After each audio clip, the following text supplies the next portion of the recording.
Alright, everyone. I apologize in advance for the creepy whisper talk I'm gonna have to do. My whole family is asleep, and so I'm trying to be very quiet because I do not want to wake up my children.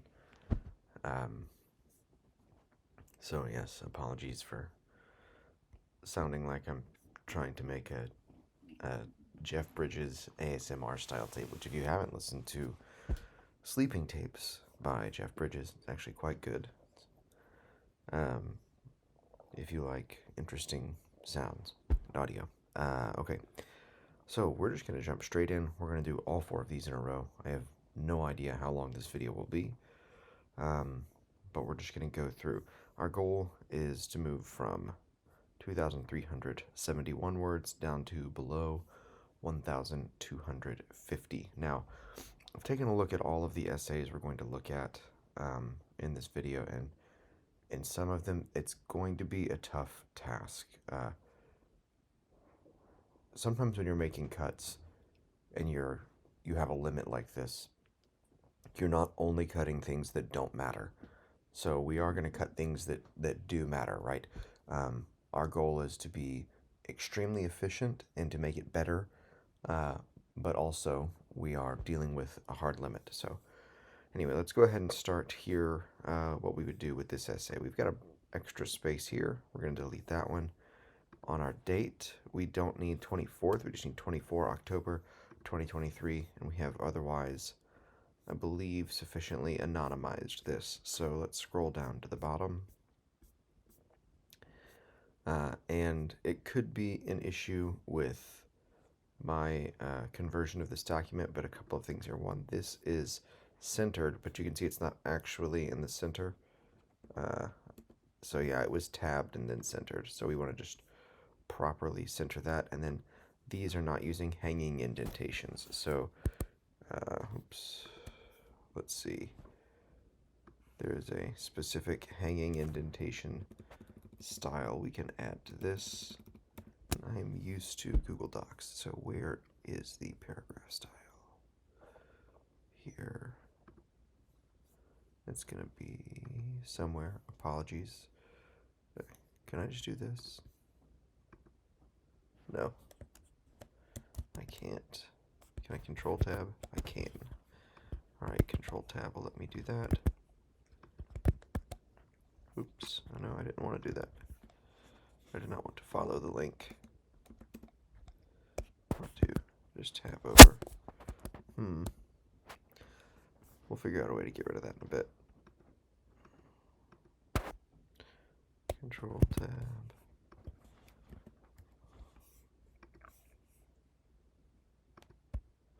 Man.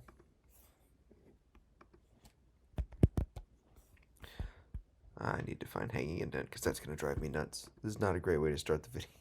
I apologize.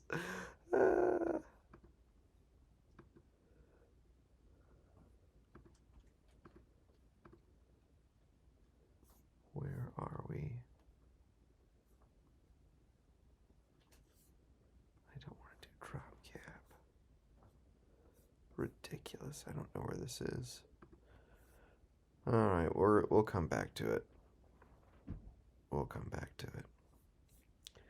Anyway, those should be hanging indentations, and there's a way to do that in the settings.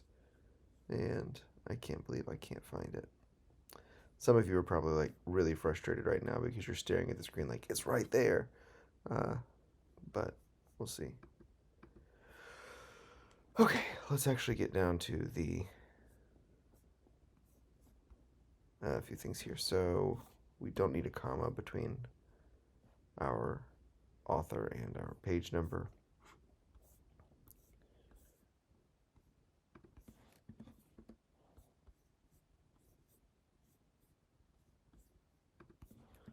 Find our in-text citations and fix that.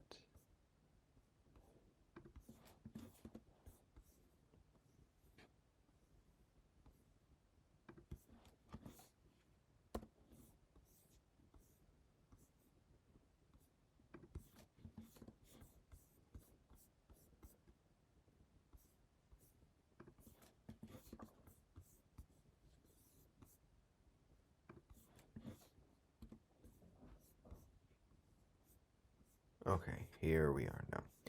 Autism in post-secondary education and beyond. So, because we have a short paper, and beyond to me probably needs to go just because our scope should be limited. We'll see if the paper deals a lot with things beyond post-secondary education, and if it does, then we can keep it, but hopefully we'll be able to get rid of that. Autism is a life altering disorder, and its impact on post secondary education and the experience of young adults is a topic that demands greater attention. Okay, so one of the things that we always have to do when we're starting a paper is sort of justify to the audience why they should care. Like, what is the reason for this paper's existence? And so, the claim that this author is making is that there is attention on this, it deserves greater attention, right? That's why we need the paper to show that more attention should be paid. Um, Autism and autism's impact, if we want to, we can just look at this section here to try and figure out our parallel structure. Autism's, thank you, cat. Sorry, my cat's on the attacking my computer. Autism's impact on post secondary education and the experiences of young adults. So this is our beyond, right? And the experiences of young adults. So let's look at our paragraphs and see kind of where we are. Autism's on a spectrum, neurodivergence, society as rules, stands and unspoken expectations.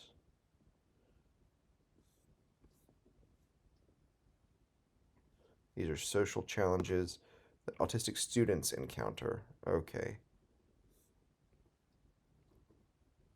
Social relationships, specific story. We missed one of these.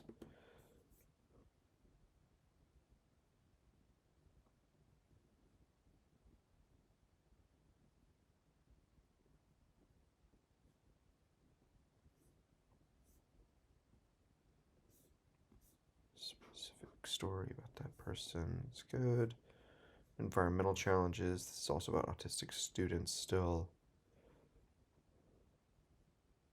Okay, so here we're outside of students and adulthood. Uh,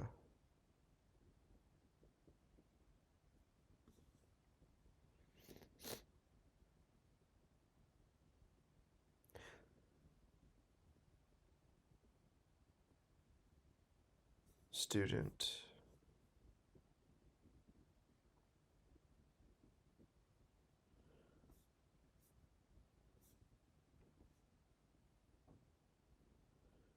Okay, this is part of the solution about educational institutions.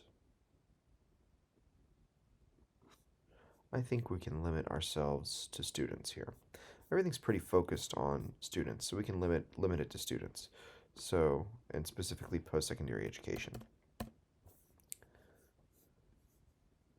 So that lets us start deleting some things, right? And to be more specific with our focus. We don't need a comma here, but even though we've got a conjunction, because this conjunction isn't joining two independent clauses or items in a list, it's just joining challenges and solutions.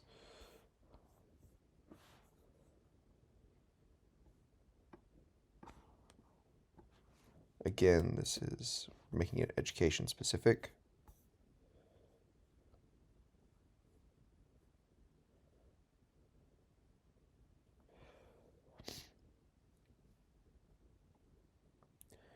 So there's always a question of whether or not you need a sentence like this or a section like this, where you're talking about what you're going to do in the paper. And the upside of stuff like this is that it lays out a specific structure for your reader to expect. Um, the downside, it can be kind of stilted, and it also just it takes up space with non-information, right? Um, we could replace each of these sections here um, with bolded headings, right? Uh, so I'm going to flag this for deletion um, to see if we can delete it. We probably can. When talking about autism, it is a disorder, so here we can get rid of that and just say autism operates within a spectrum.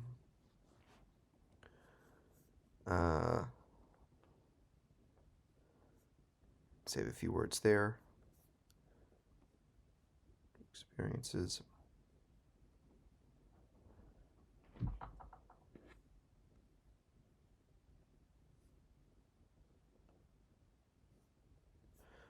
We want our punctuation to go after our citation like that. The spectrum's range is possessive, poses a significant challenge.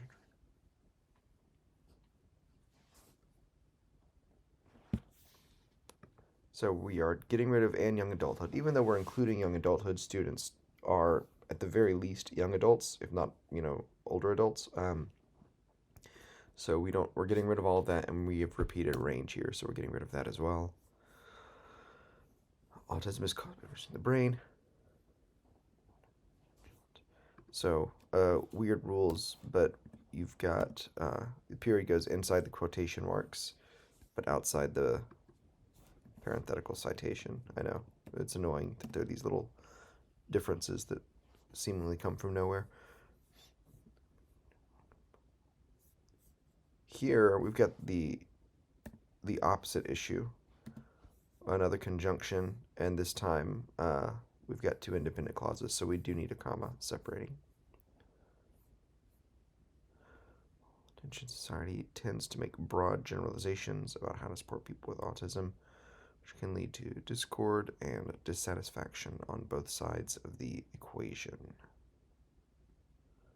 I assume on both sides of the equation is for both people with autism and for people who are involved in supporting autism. I think, yeah. Understanding the spectrum using individual approaches is essential to providing effective support. Autism.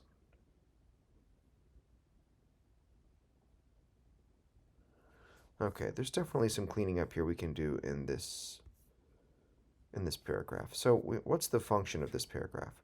It's to show us that autism exists on a spectrum, and there are varying degrees of functioning that that people have along that spectrum, and the fact that it is a spectrum is what makes it difficult because there's no one-size-fits-all solution.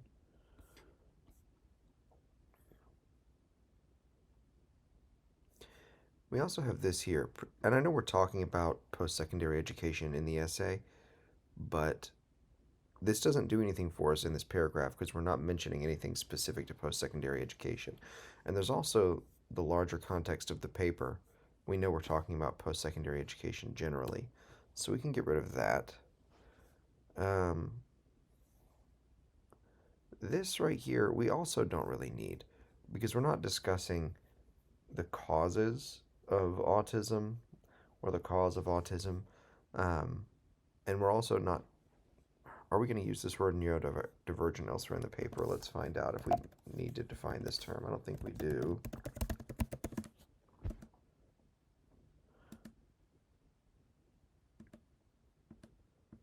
Yeah, we are. So we probably do need to define this.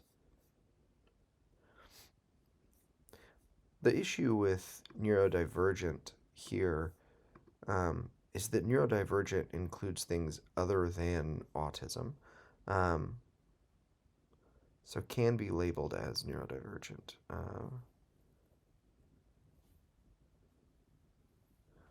We might want to say fall into the category of, or can fall into the category of neurodivergent. I'm not going to change it right now.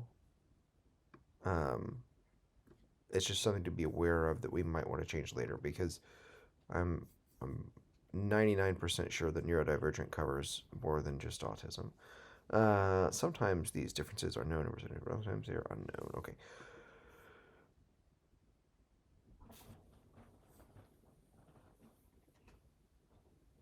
I'm going to get rid of and are presented genetically.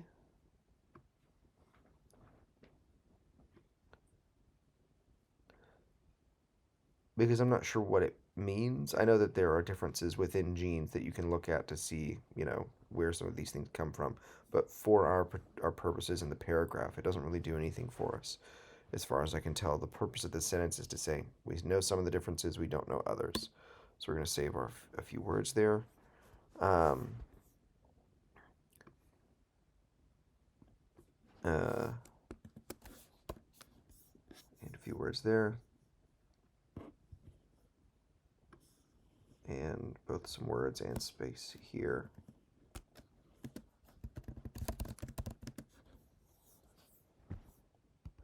And simplify that down too. While well-intentioned, society tends to make broad generalizations about how to support people with autism. Now, the issue here is this is a broad generalization about people making broad generalizations, and I think it's probably true.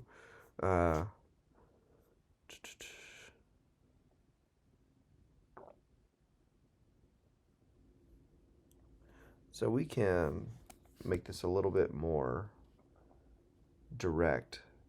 So instead of saying that society makes broad generalizations, we don't have to lay blame here. Broad generalizations can lead to dissatisfaction on both sides of the equation. Understanding the intricacies of the spectrum. Essential. How can we shorten this?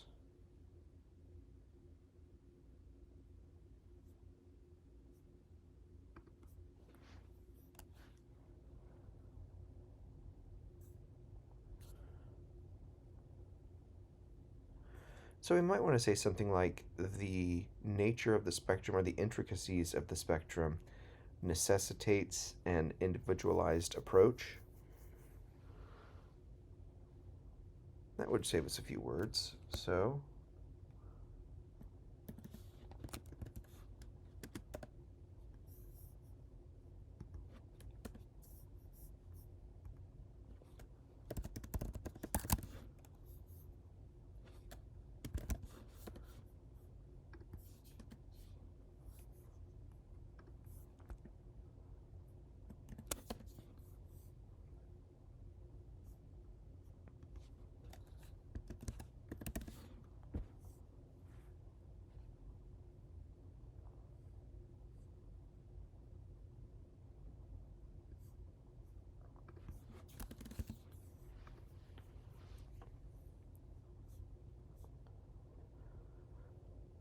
okay, that saved us a few words, not many, but a few.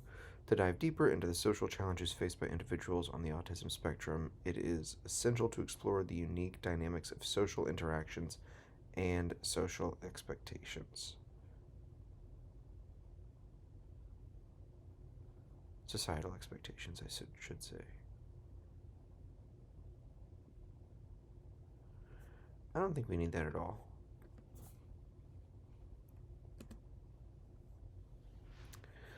Okay. Society is teeming with rules, standards, and unspoken expectations which can make daily.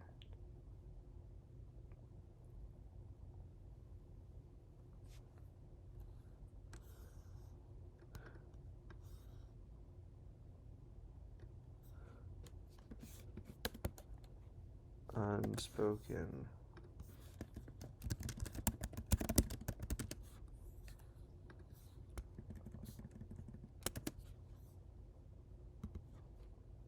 daily life is different from life. We'll leave it for now.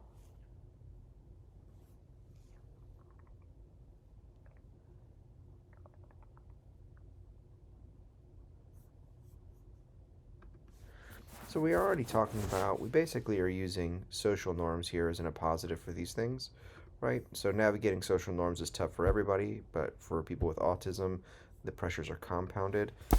So this doesn't do a lot of heavy lifting for us in this paragraph, so we can get rid of that.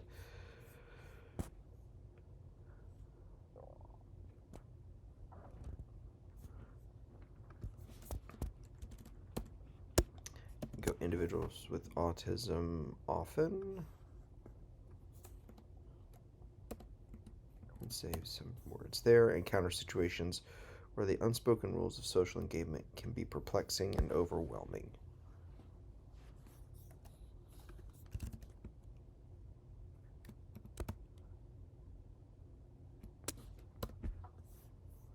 These challenges can manifest in various ways, such as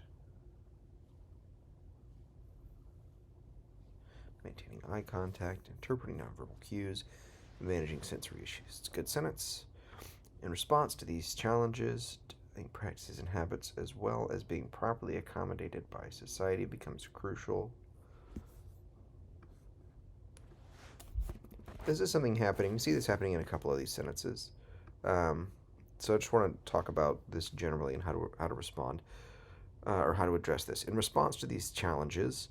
And then we end with to overcoming these hurdles. So we've got this thing at the beginning of the sentence and at the end of the sentence that are doing the same thing. And so one of the ways you can weed this out of your own writing is by reading it out loud, because whenever you do this in a sentence, reading it out loud will always sound awkward. You'll feel like the sentence should end and then it doesn't, or you'll feel like it has this extra bit at the beginning, because it does. But one of the ways you can not write this to begin with is working on your typing speed. Now, that may not be the issue with this particular student. This particular student may type incredibly quickly. But oftentimes when you have issues like this, it's because the typing speed is hovering around 40 or 50 words a minute, or maybe even a little bit lower than that. And we tend to speak more quickly than that. Like we can speak, if you're a fast talker, up to 150, 160, 200 words a minute. So we have this ability to think at that speed, basically. And when there's a large difference between our thinking speed and our typing speed, then we actually think of more than one sentence as we are typing, right? We have an idea in our head and we start writing it down, but our head's moving through the ideas more quickly than we can get them on the page. And so you have to hold the idea in your head. And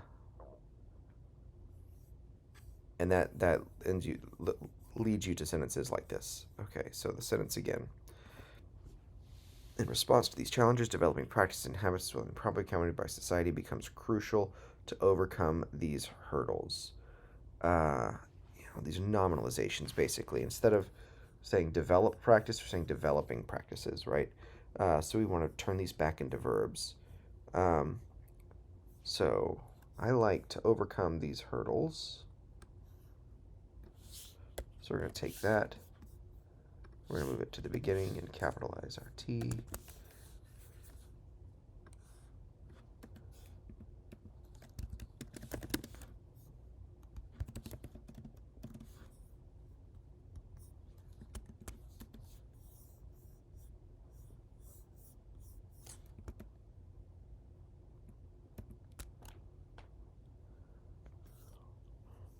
No, that doesn't read correctly, does it?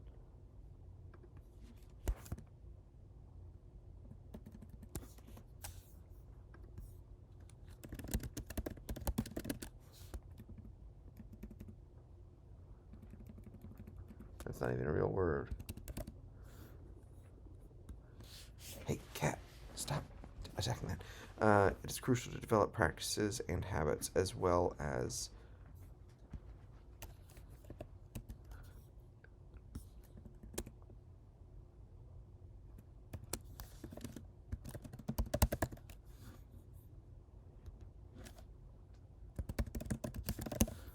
that saves us a few words and it gets rid of the beginning and ending issue, but it's still oh my goodness, my cat is the worst. What the cat's doing is way more entertaining than what I'm doing. Let's see.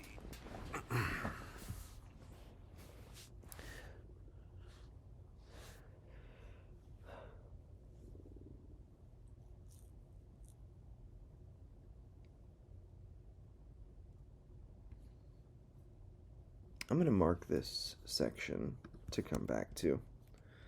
I'm not seeing a really clear way forward here, but we might be able to find that later. However, it's been noted that students with autism who are already prone to anxiety, depression, and even suicidal thoughts, I would put this in a parenthetical because we have items in a list within it. Setting it off with commas is not abundantly clear. Um, Students with autism become even more susceptible to these issues when thrust into new situations.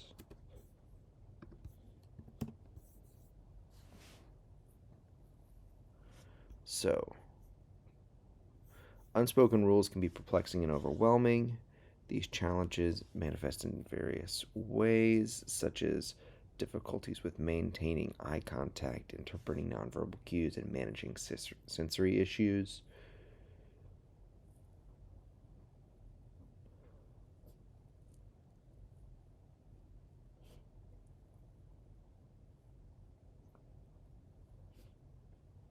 So this is, I think part of the issue here is this is a solution in the middle of a section that's talking about the issues themselves.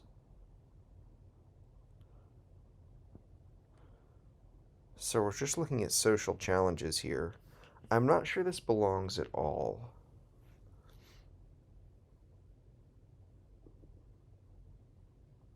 In this paragraph. It's a good idea, but I don't think it belongs in this paragraph. So one of the things you can do whenever you're editing for space is you can go to a new document, copy it, delete it. Oops.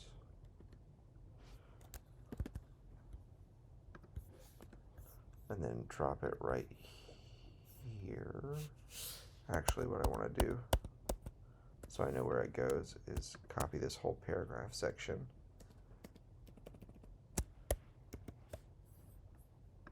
So I know where that is. And put it here, right? And now what I can do is just have this section. If I decide I want to put it back, I can. And I'll know where it goes, but I don't have to. Okay, so I do want to get rid of that for now. However, it's been noted that students with autism, it's been noted by whom? We can just go ahead and we have a citation at the end, so we don't need to say it's been noted. However, students with autism become even more susceptible to these issues when thrust into new situations.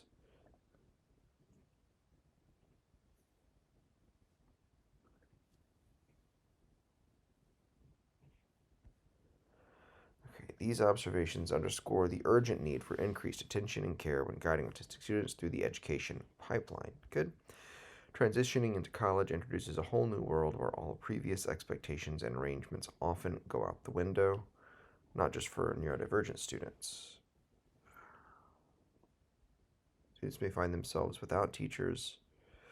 That's true. Sorry, my cat is sick and went to the vet and got a shot. You may hear cat sneezing and hacking. It's gross.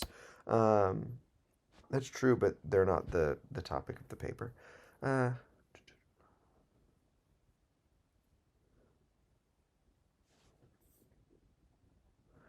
I get what this word is doing here, right? If you have arrangements that is both talking about accommodations and relationships with teachers in a school system, and also sort of the tactics. So we can leave that right now. If we're really hard up and we're going word by word later, we can get rid of it.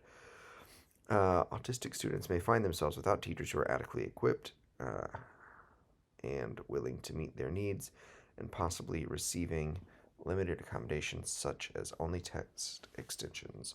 More importantly, they may lack the familiar support that is integral to many aspects of their lives.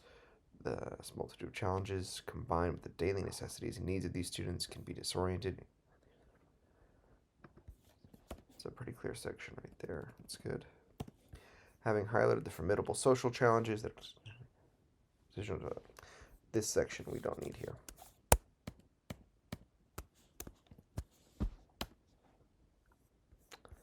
All right, let's keep going. To delve deeper into the struggle with autistic students.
I've got student too close to student there. We'll fix it in a second.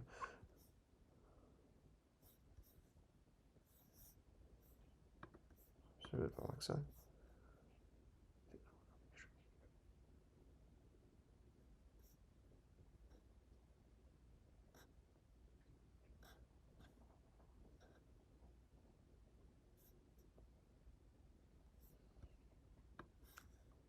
This I don't think we need.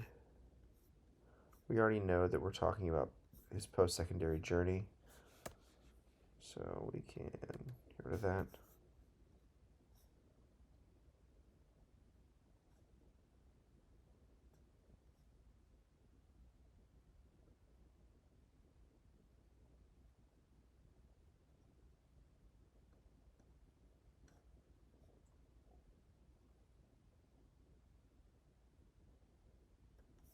Pressures is vague here, right?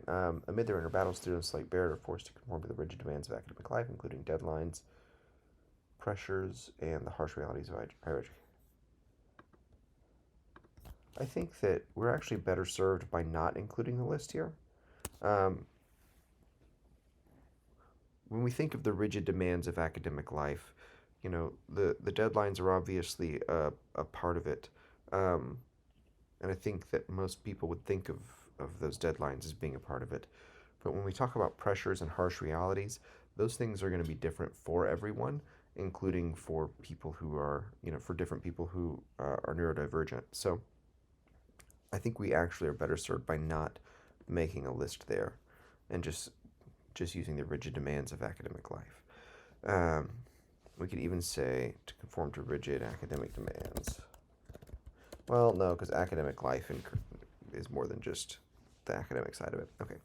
Their struggle to understand and interpret societal norms is compounded by the relentless pace of academic progress.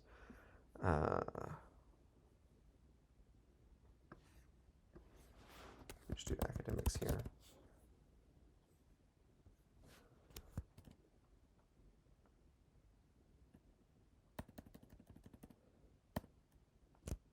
And I also think that we've made this point, right? That it adds complexity. That it's almost an intersectional issue, right?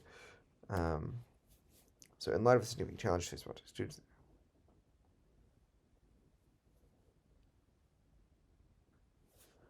so at the end of these paragraphs, I see what we're doing. We're working on, we're trying to set up a transition that connects, and this is something that I'll actually talk about in a lot of uh, um, sort of the material that I produce for students is moving from the known to the unknown and creating a question. Um,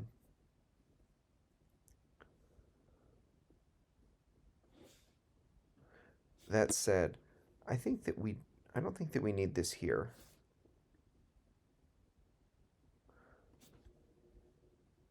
Right, because we're setting up a causal relationship between these two things, right?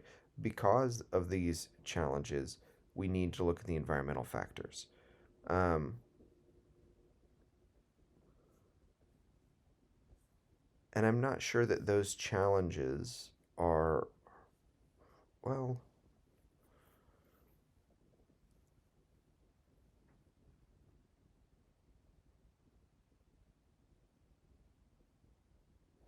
yeah, see, we're doing the same, we've got the same function here in this first sentence in the next paragraph, and I think it works better for us.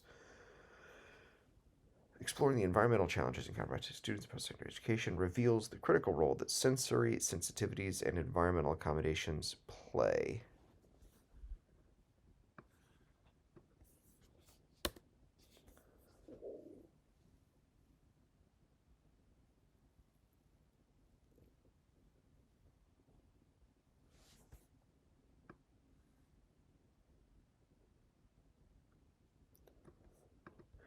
This word triggers basically does all the work of everything else right here.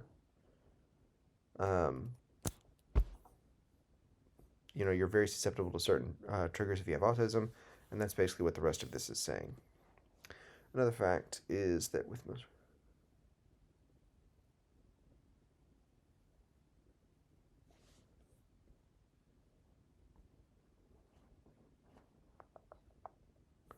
So, hmm.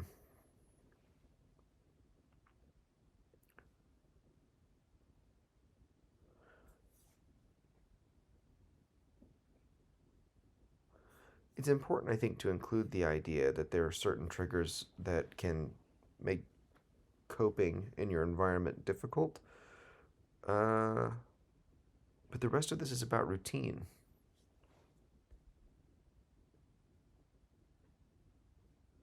So I don't think we can talk about triggers here because we're talking about routine. And this is part of, earlier when we talked about making decisions, you're deleting stuff that's not necessarily bad at all. Um, it's just that within a limited space, you have to make choices. And I think this is one of those times.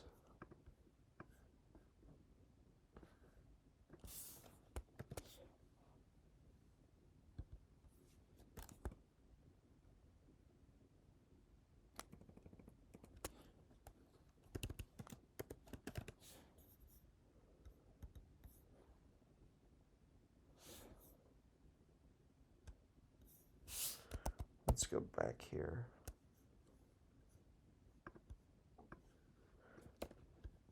Another fact is that with most neurodivergent people, there is a severe connection to one's routine and surroundings. Uh, Exploring the environmental challenges encountered by autistic students post education reveals. Uh,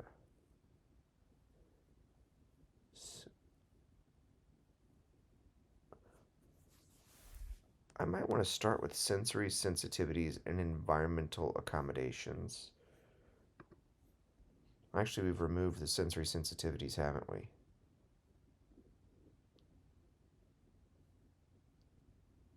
I think there's probably a more efficient way to say this.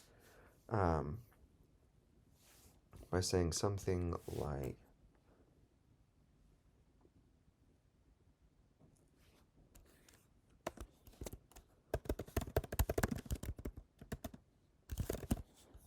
oops,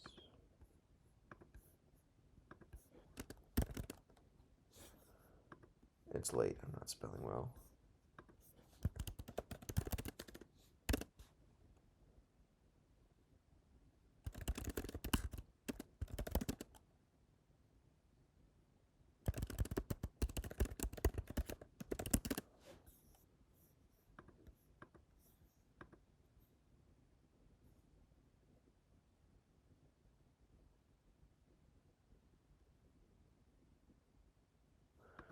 Yeah, I think that'll do it for us.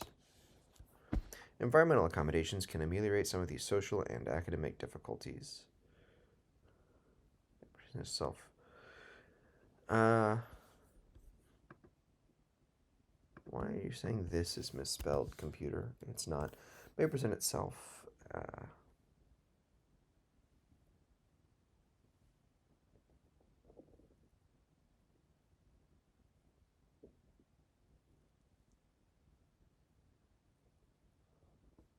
We can be more efficient here too. Morning routines. Routines need to be completed when having a meal. Which we can also say mealtime routines.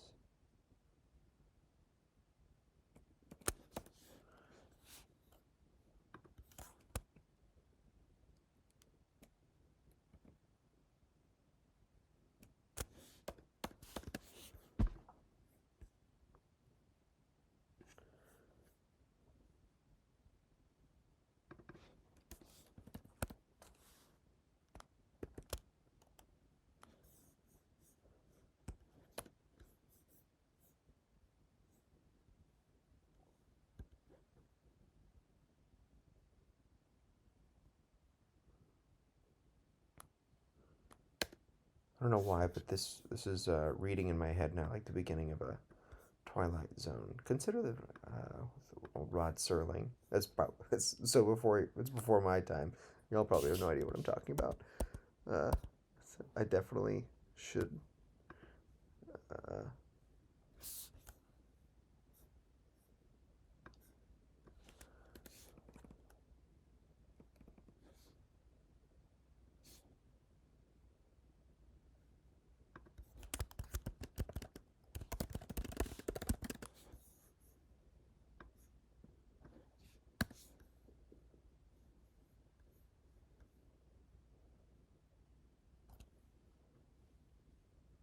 Ezekiel Roy, child afflicted by. Uh,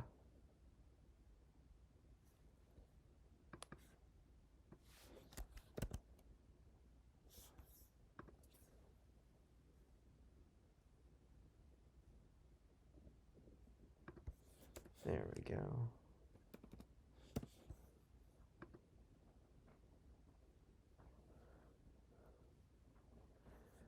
Okay, as an example of Ezekiel Roy. Hey, we're down below 2,000 words. Look, we're making progress. With this in mind, the transition from high school to post-secondary education in adulthood is theoretically catastrophic. We don't need theoretically there either.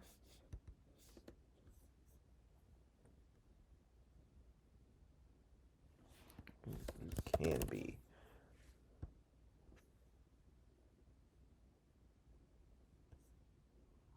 Now, so this, however, unlike the previous one, this is a good transition right here, right?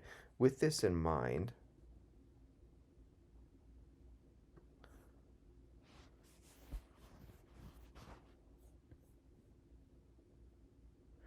so I'm actually going to go look at this source, Saris 1.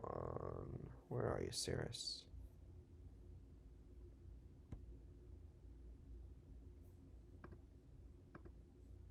Oh no, I probably messed that link up when I was.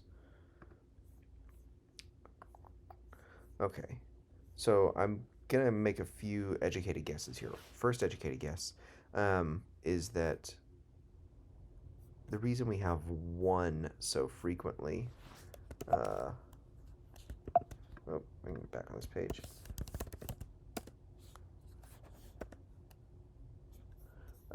Is because we're using one when there's no page number. Just like if it's one web page, that it's just one universally. So if it's on a web page that infinitely scrolls, you don't have to include a page number. And so I would just include just that because if it infinitely scrolls on a web page and you put one there every time, it looks to the reader like you're pulling all of your information from the first page of something, and it kind of implies a lack of thorough research if all your information comes from page one of various things, right? Like, oh, I only read the abstract or I only read the first page of these things. But looking at these sources, it looks like a lot of solid sources that have. This one has a 2 on it there, but a lot of them are 1 so far. Um, it's a guess. Again, I messed up the formatting when I didn't know how to do hanging indentations. Uh, which still really bothering me. Um, that I can't figure that out. That's ridiculous. I need to go. I literally have a video of myself putting hanging indentations on Microsoft Word to go watch it. Oh, that's sad. This is what being old is, I guess. Okay.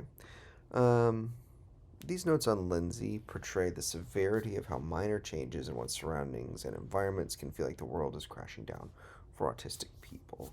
Um, yeah, that's we'll leave that for now. We might.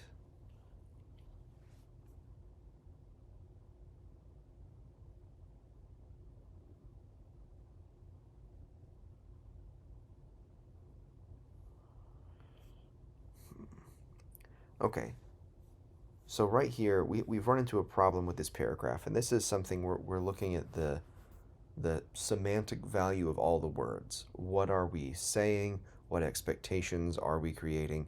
And what are we implying?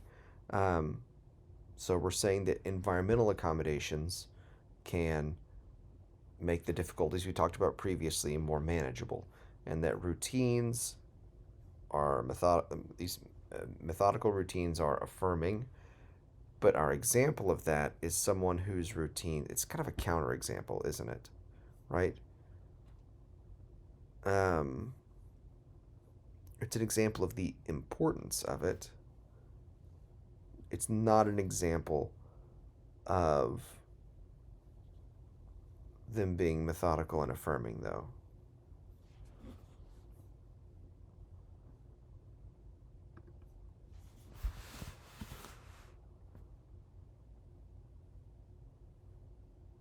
I don't think anybody's really going to pay too close attention to that, but that's not technically, that's not 100% accurate. So I'm not going to spend a bunch of time on it right this second. If I were doing like a publishing read through for this, I would go through and I would change that. I would change some of these words around. Uh, can be catastrophic may seem like an overstatement, but in reality it's not. I don't think after the stuff we've looked at that we need this. We've seen how serious it is. Um,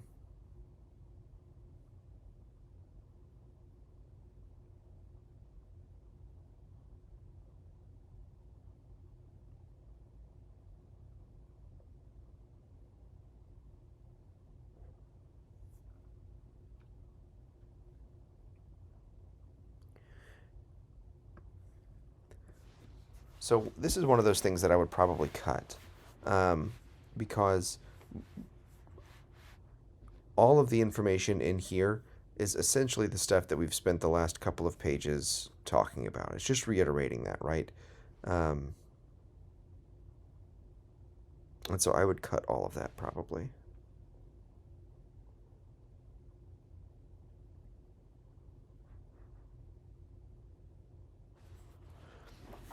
And you have to correct me if I'm wrong, but I'm pretty sure that, um, well, this is actually an issue of some uh, uh, controversy, that the DSM 5, the Diagnostic and Statistics Manual for Psychologists, got rid of the term Asperger's syndrome. Um, and the Aspie community, which is, I believe, what that community calls itself, was very upset about this because it was then placed on the autism spectrum disorder, um, and that spectrum was meant to say, like, basically if you were considered someone with Asperger's syndrome before, you actually just had very high functioning autism, under this new sort of distinction. So this is a tough call because on the one hand we're using technical terminology, um, and so it's in that regard it's probably the best idea to go with the actual technical manual, the DSM, but we're also referring to a specific community, um, and you don't want to tell someone that they're not allowed to identify in a certain way, right? Especially when some like that group thinks that the DSM got it wrong, and the DSM does get stuff wrong, right? It's one of the reasons why they're on the fifth edition, right? It's because they get a lot of stuff wrong. You're dealing with diagnostics for the human brain, not for something that's simple. And so you are always going to reflect social failings, right? Like homosexuality was in, I think, the third. I don't know why I slurred that word so badly. Homosexuality was in the third edition of the DSM as a disorder, right? So obviously it gets some things pretty terribly wrong. Um,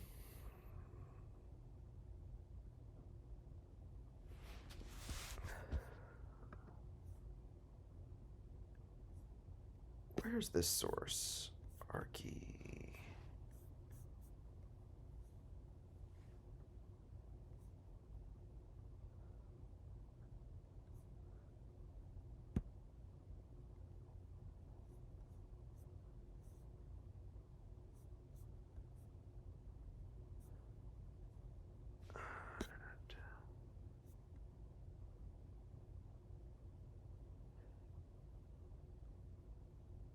Yeah, I think like ADHD would be part of neurodivergence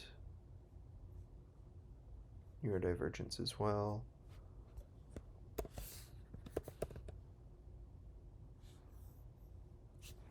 Okay, so she writes something called Asperger's Diary. So we should probably use her her terminology to refer to herself. Um, so we'll keep on that. Uh, this is another source that I would say I would not put a page number with this personally.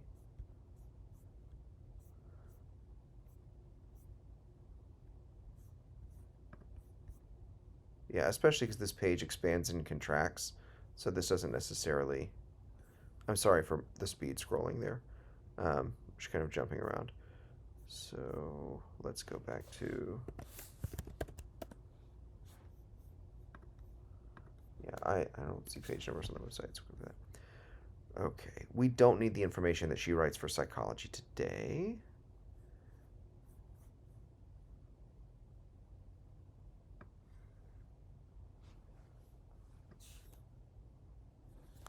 Let me say when Lynn Soraya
So we've got a narrative here, basically, right, of what happens to Lynn Soraya.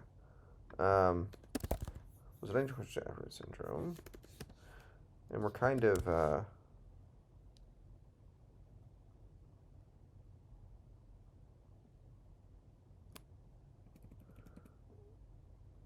we're getting to the part where she was hit by a car twice, though. Uh,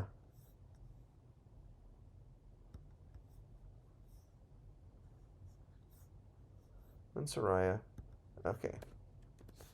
A 19-year-old college student with Edwards syndrome had been overstimulated and was struggling to manage her senses. Overstimulated and struggling to manage senses are not exactly the same, but they're close enough um, to just use one.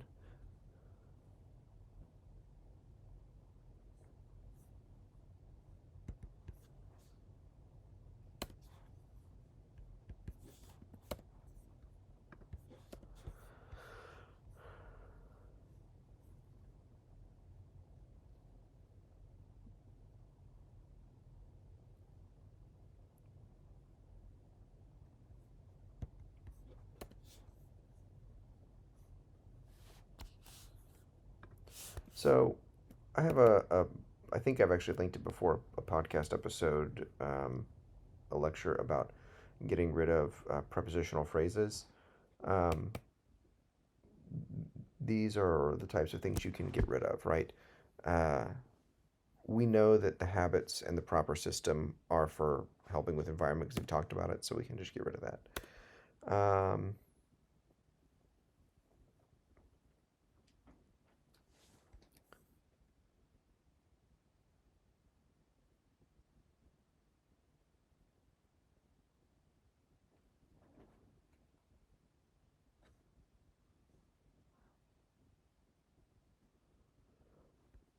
I think that we might be able to get rid of all of this too.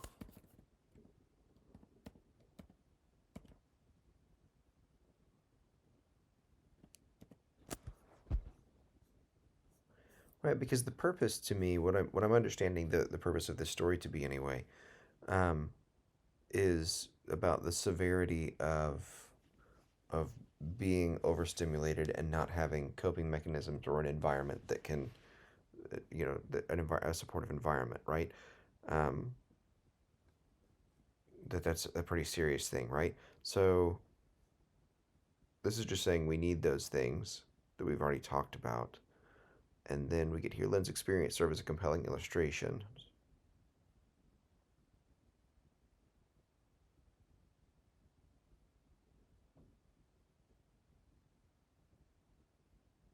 Yeah, we're gonna get rid of that for now, and we'll drop it into our little secondary document here in case we need it later, but I think we're good without that.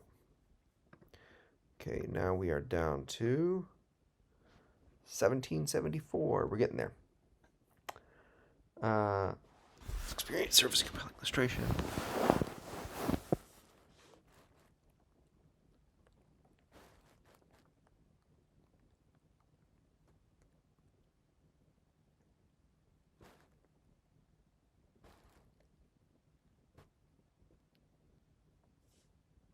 Alright, let's see if we can figure out what this paragraph is doing.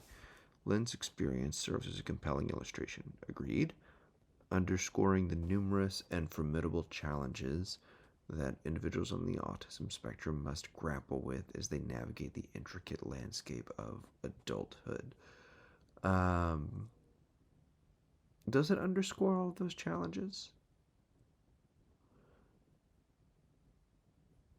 It underscores the severity, but I don't think it talks about the different types of challenges that much, does it? It talks about an argument and being overstimulated by your environment. Not after we've reduced it. It doesn't really serve as an illustration anymore. To genuinely comprehend the vastness of the issue and critical significance of priority and unwavering support, it is imperative to embark on a profound exploration of the systemic impediments that frequently derail and impede those. Okay, so what this is saying is like, so what gets in the way of having that support?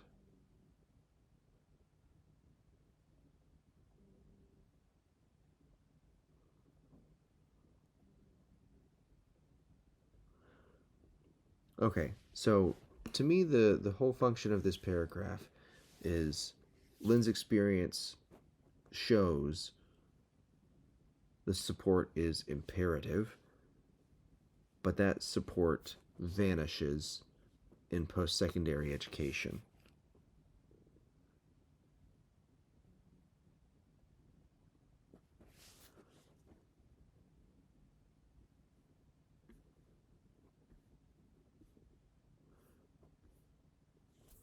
Okay, so we need to make that a lot shorter.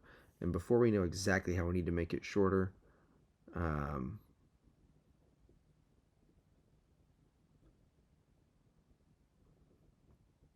we need to read the next paragraph. The evident disparity underscores the pressing need for a thorough examination, calling upon society's concerted efforts to bridge the support gap and ensure that the transition into post-secondary education provides an environment rich in resources, empathy, and opportunities for the educational journey.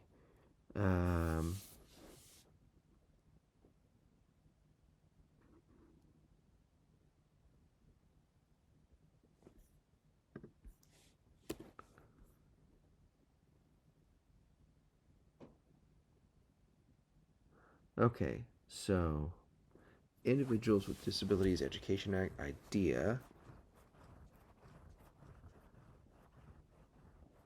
is a safeguard, and I'm assuming it doesn't exist in post-secondary education.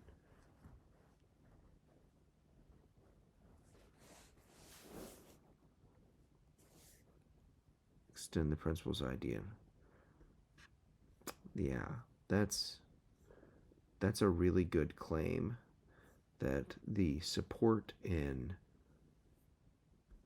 primary and secondary education is specifically because of IDEA, and that needs to be extended into post-secondary education.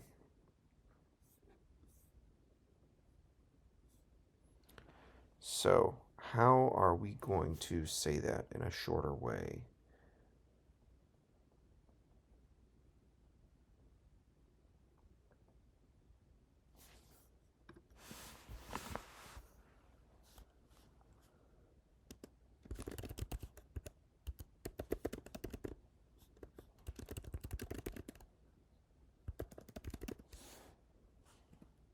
Okay.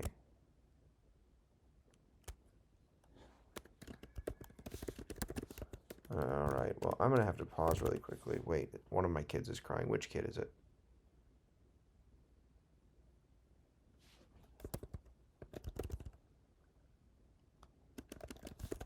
I don't think it's the one I'm responsible for tonight.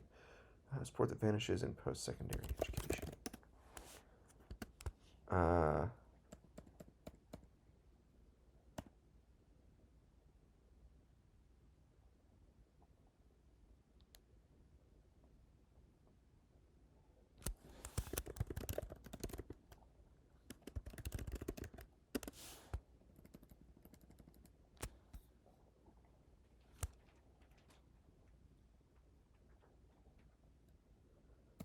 right here. We can talk, we can connect directly. That support comes from.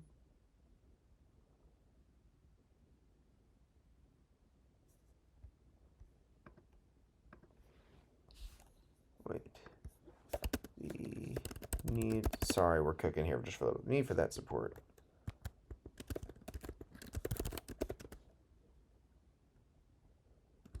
Over 200,000 students. Where's that fact?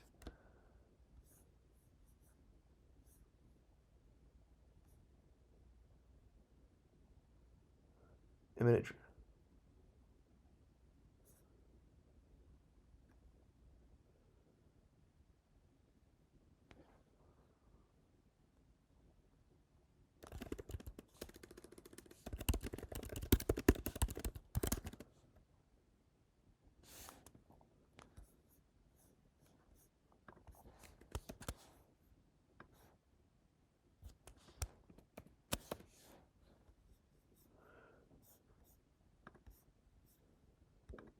Over the next 5 years, more than 200,000 students.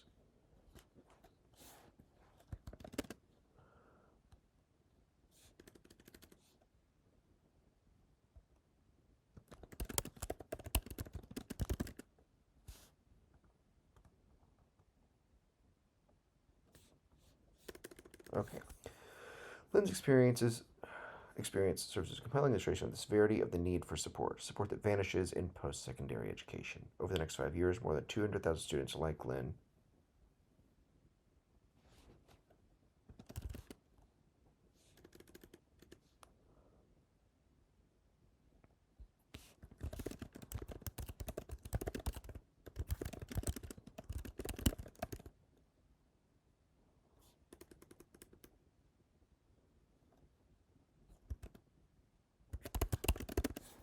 and then now we can go down to idea, right?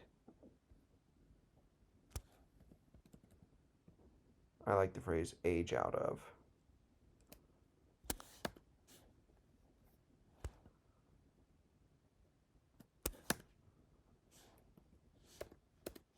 Where are we now? 1600.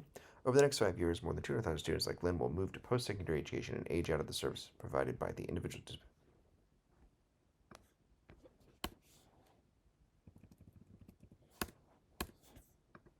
The IDEA Act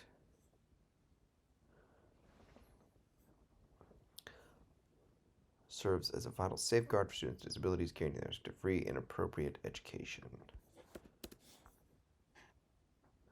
This transition signifies a critical moment. Yeah, so we've already said this.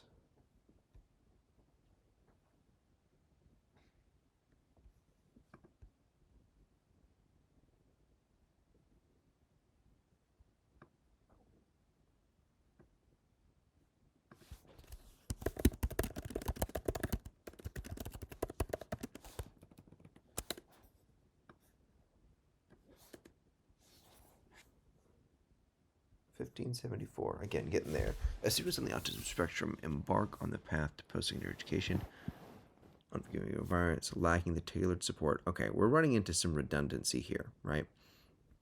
Because we know that moving into secondary education is where the issue is.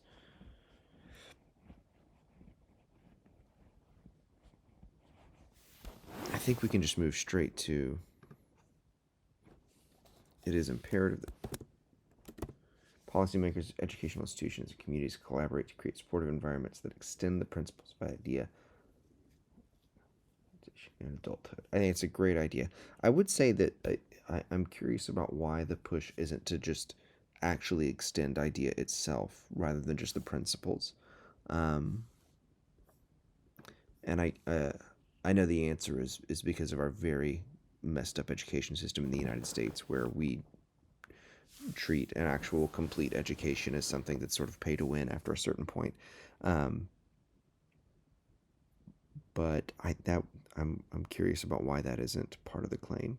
By ensuring that the environment in post-secondary settings is conducive to the needs of individuals, we can empower this personally aligns with our moral obligations, but also it's a good point to bring that up. Also taps into the considerable talents and potential that many of these students possess. Inclusive and thriving society.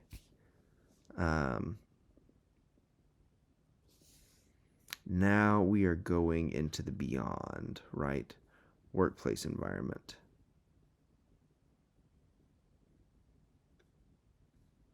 Man, this is some really good information.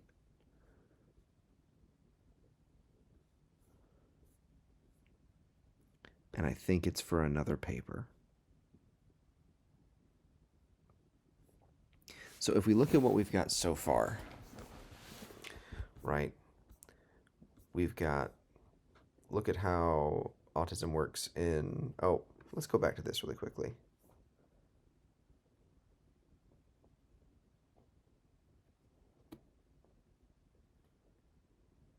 Yep, we're good with just this. Okay, so if we look at what we've got so far, we've got our sort of understanding of autism on a spectrum. Do we have an extra line here? No. We have the social issues that make it difficult, followed by an example of those social issues that make it difficult. And that is followed by the environmental issues that can exacerbate those social and academic issues, and how serious that can be with someone who is literally struck by a car because of lack of support. And extra space there. And the fact that the IDEA Act is... we don't need IDEA Act because the A is the act already. That's sort of like saying ATM machine. That IDEA Act needs to extend, or the idea needs to extend to other, to post-secondary education. That is a whole complete package, right? And you even make the point here that you're losing out talent if you don't support neurodivergent people, which is a bit, it's a great point to make. It's always a bit cold-hearted, I guess, or it feels bad to have to say, like, look at the benefit, you know. It's sort of like apologies for my sick cat, poor Momo. You know, people do this also with fields that are heavily gender segregated, right? The reason you want parity in STEM for women or in, you know, computer engineering or things like that is not because you're just striving for a 50-50 society. It's because you want you want better. You know, you're missing out on half of your workforce, right? You're missing out on half your talent pool. And so, yeah, I would. It's a great point to make. And then it leads into this next section well, but this next section is one paragraph, right? And it's right before our conclusion. And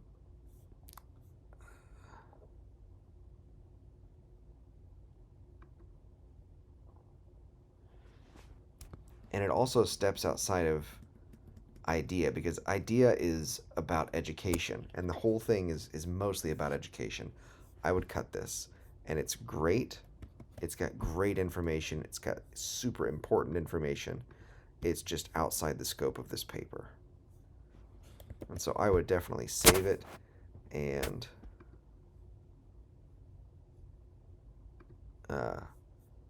I would save this. Why do we change our font? How is this not in Times New Roman yet? And this would be another paper for me, right? This would be a later paper. Let's see what that gets us down to. Oops. Okay. Okay, so that gets us down to 1,215. And then we also, I think, got rid of one of our sources from our works cited, so we could get rid of that too. So we are done with our first paper. Um, so let's quickly recap and talk about how we got done with this paper, like what we did. So the first thing that we did was we went through and um, we kind of we had some stuff that we flagged as maybe going beyond the scope of our paper, right? And it was this sort of vague and beyond out here, right? We're Buzz Lightyearing. Um, we cleaned up sentences some. On the whole, these sentences are clean and well written, right? There's not too much um, fluff in the sentences. What tended to happen as we were going through is clearly the author is very passionate about this, and so there would be sections where the whole thrust of the paper, I guess the moral sentiment behind it would start to occupy the information space. And so we want to save our moral sense for very specific points because we'd effectively summarize parts of the paper within different paragraphs as we were going through. And we don't want to do that just because it's a waste of time, right? It really looks like there's an extra space there. Is there not? No. Ugh, I do not like how big that is at the bottom. Oh well. So we also made a few adjustments here, uh, and we discovered that I don't know how to actually format a paper because I couldn't do.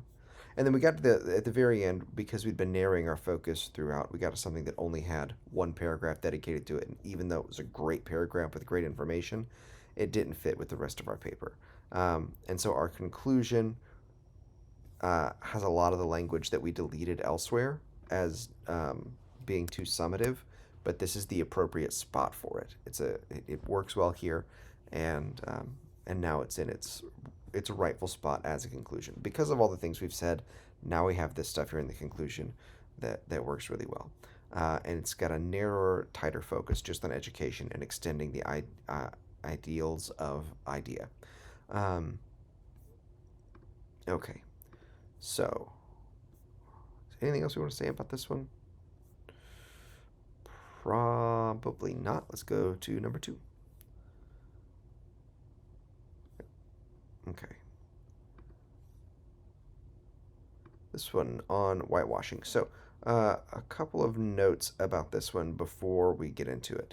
Um, so, this essay relies a good bit on personal narrative, which is really hard to edit. It's really hard to reduce things, and um, part of that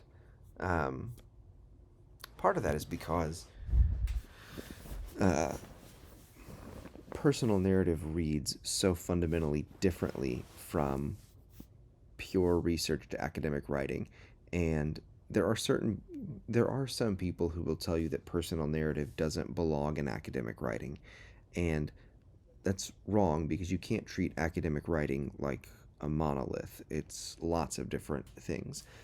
Um, there was a time when, this is like 70s and 80s. Who's texting me? Um, 1 in the morning, everyone should be asleep. There was a time when people in the humanities were trying to add prestige to the humanities by making it more scientific. And you get a lot of the bad prose of the 80s, bad academic prose of the 80s, sort of the meaningless um, techno babble that is just, it's awful. But there was a push against that, and it's, I would say, since 2010 or so, maybe a little bit before that, probably a little before that. Um, I would say a successful push to include a lot of personal narrative, and it contains information differently. Um, the qualitative difference in personal narrative is sort of dismissed by people who live in a statistical world. Um, but I think that's an error. And so editing personal narrative is tough. Um, anyway, you'll see what I'm talking about too as we go here. This is just it's well written, and it's got Let's get some things that are tough to edit. Yeah. Uh, Miss, what color crayon should person use? My confused friend asked. It was pre kindergarten. We were asked to color self portraits with crayons. Person, you can use the brown color, my teacher puzzledly replied. I looked around and saw everyone using the same colored crayon. So I ignored my teacher and did what everyone else did. I realized I was different from the other kids in my school. My teacher said, Person, that is not skin color. The peachy color was skin color. Um, Skin color is for my skin, not yours. Ashamed and as embarrassed as I was to color my body parts brown, I hid my portrait in my bag and went home crying. Mummy, Hukim Judo Chu, sorry for the pronunciation, which is Gujarati for Mom, why am I different? Um, so, what I would first cut is all of this right here. And the reason is not that any of this is bad, um, but it's because this ending right here is so good, right? I hid my portion of my bag, went home crying. You have this phrase that I can't even pronounce, which is Gujarati from Mom, why am I different? Okay, so this is such a fantastic ending. And when we have, like, the function of a paragraph is to give us a unit of meaning, right? And so what we want to do with the paragraph is it's basically like a chunk of information that you place in a box, and then the reader takes that box and puts it aside. Um, and so when we've got a paragraph like this, at the beginning, we've got this question, which, it's pre-K, right? But still, kid, it's none of your business. And then you've got this. You've got a quote at the beginning, a quote at the end. This is such a great and like heartbreaking question for a kid to ask, and it gives us this very nice narrative frame. And so by deleting all of the stuff that comes after it, right, we have a really nice, neat little box. Um, Middle school came and my situation got worse, but I smiled through the pain. We have, we might even want to go on the theme here. We've got a quote to start this one. We could start here too. Dang, bro, you got a mustache already. Yeah, I was asked the first day of middle school when I trained. Yeah, let's just do that.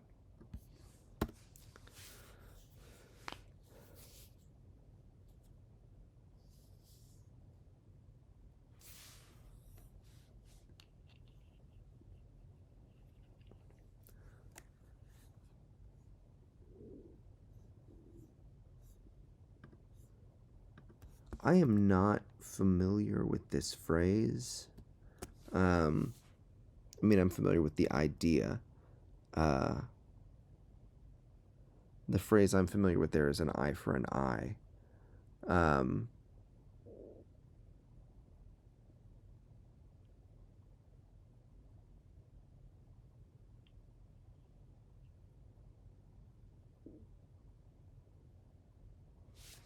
I think we can do a little bit of cleaning up here, um, just to move us a little bit more quickly through the narrative, and hit the points that are important. So there's an issue here where, like, right here, what a great start to spend the next 7 years of my life here. This idea, this sentiment is a good sentiment, right?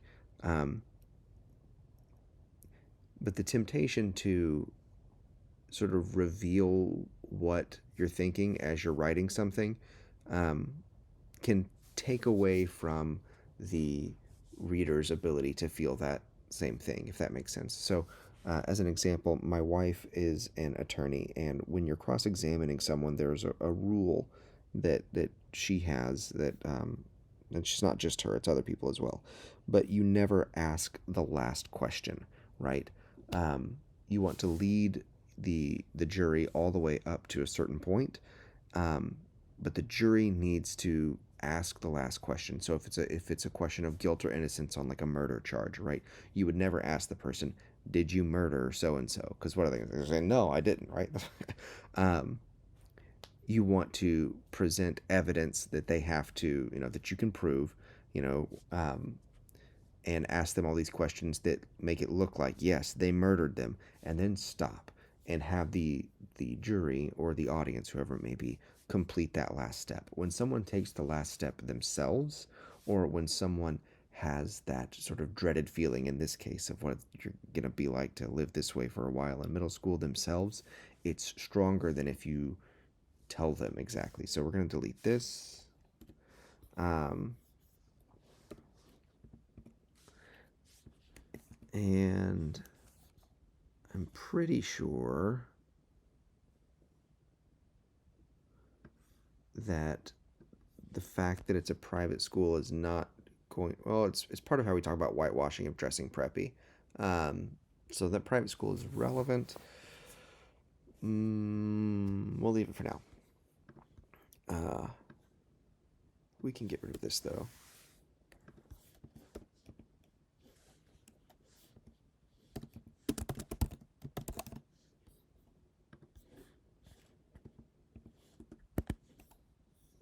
So when we are doing dialogue and we start a new uh, set of dialogue, we do a tab here. And we're in a narrative mode, so we can do that. We should do that. So we have a new speaker here.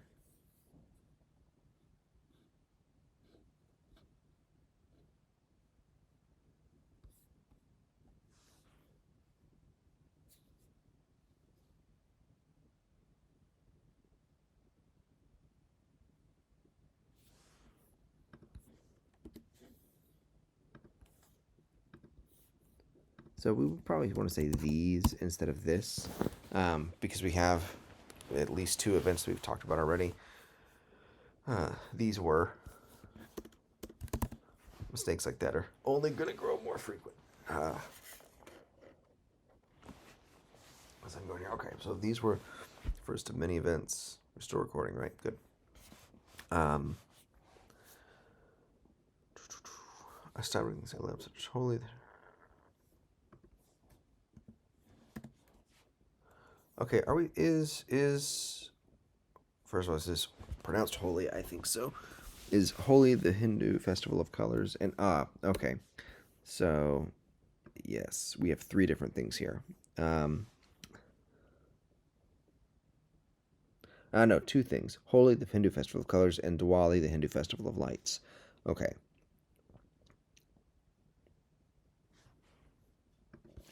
So we are going to, because we've got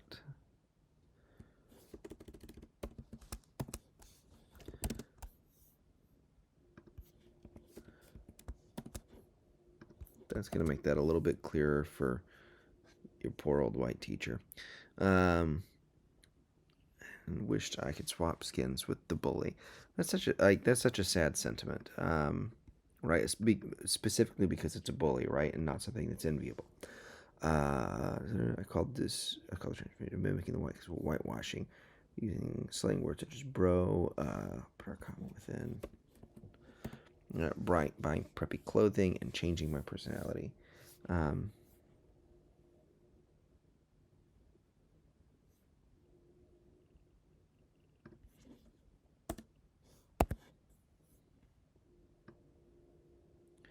I would say that because of um, this stereotype being so prominent in things like The Simpsons and just other media, um, we probably don't need to we probably don't need to mention it, that it's a stereotype. We definitely don't need to put this part in, right? Um,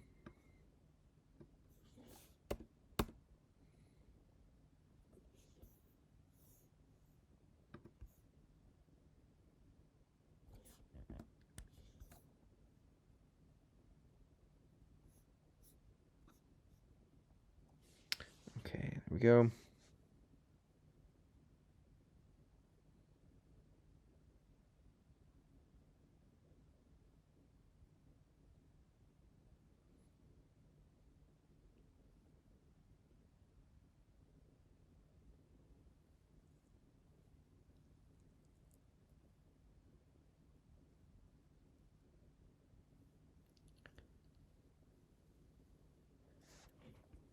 So this is an odd turn of phrase here to me. Um, I was opening a box where I would trap my culture aside to climb social ranks quickly. Um,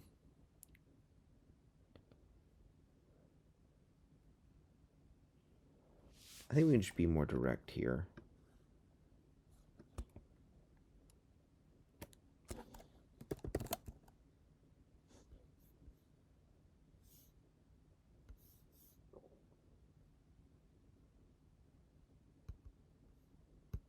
That's good. Okay, I did not know what to do, and my identity was slipping away as the days passed. My bomb, my close friends, family had vaporized. At rock bottom, which trash on my GPA. Stellar A and B grade student to a C and F grade student. That's the right way. Students made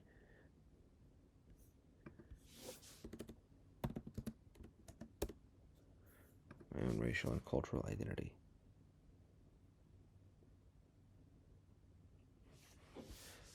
Same thing here. We've got a great end of that paragraph. So let's see there.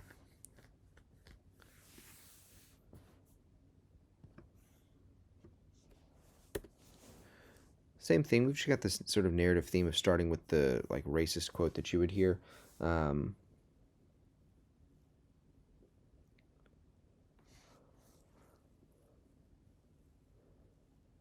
Assuming that this is the same speaker, we don't need a new paragraph necessarily.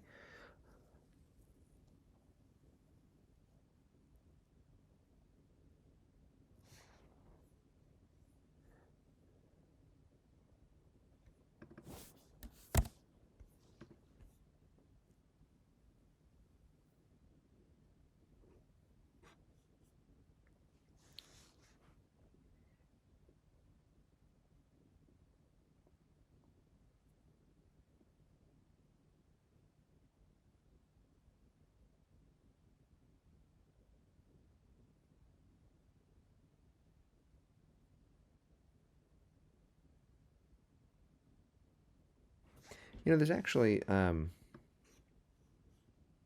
there's sort of interesting trends in employment for sick people. Um, I never know to say Sikh or Sikh because I've heard it called Sikhism by people who are Sikhs, but I've also heard it called Sikh. I, um, anyway, uh, there's like interesting employment trends, and I'm trying to remember what it is that causes the particular one I'm thinking about, which is trucking. Because now there's this new sort of like musical. I can definitely tell it's late. I'm on a garden path now.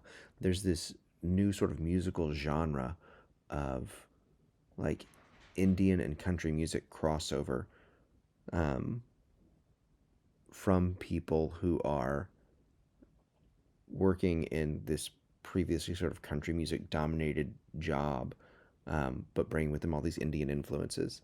Um, anyway, I'm not sure what this sentence does for us.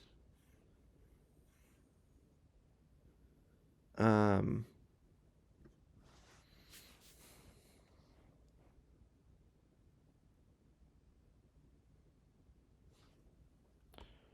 like if we get rid of that, what happens? I don't think anything. In Arizona, a Sikh man was murdered by a person who thought that all brown people were responsible for the 9/11 attacks. Um,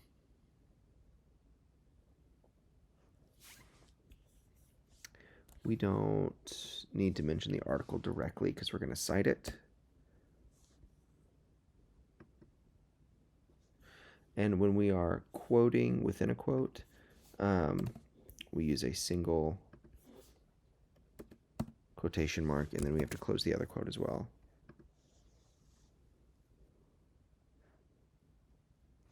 We also have this here, right? Turn bloody, and then turn violent.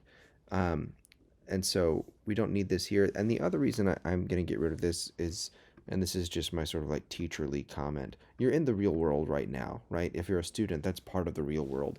Um, a lot of people have this frame of telling you, well, but when you're in the real world, X will happen. Um, and that's always kind of an empty threat that people use to try and get you to do what they want. Think about how, in elementary school, it was always, this is going to go on your permanent record. They won't let you get away with this in middle school, or, they won't let you get away with this in high school. They won't let you get away with this in college. And then eventually it's just like, well, you'll get fired, right? That's kind of it. But it's all the real world. Like, none of it's not real. So we don't need that for that reason, and because we also set it up here. Uh,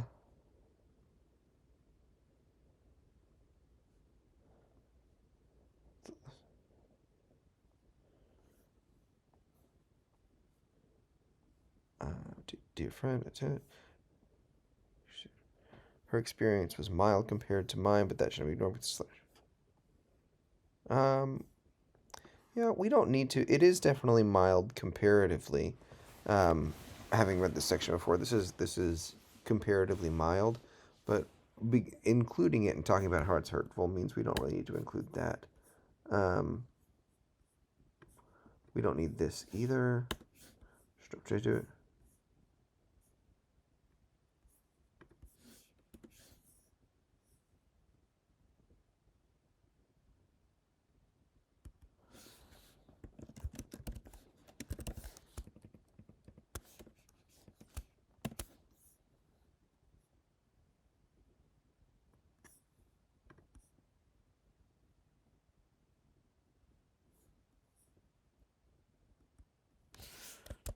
We need to make this quote fit.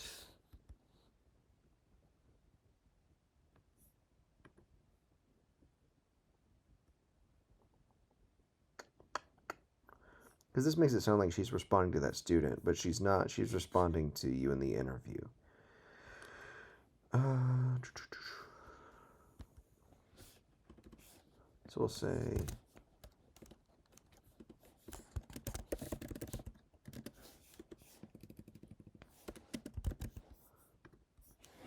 just added words. Terrible, terrible. Okay, I felt offended by this comment. I need guidance to get me going.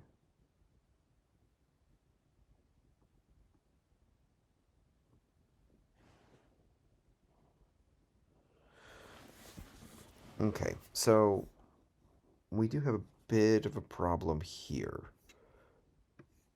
Um, in the transition between these two paragraphs, right?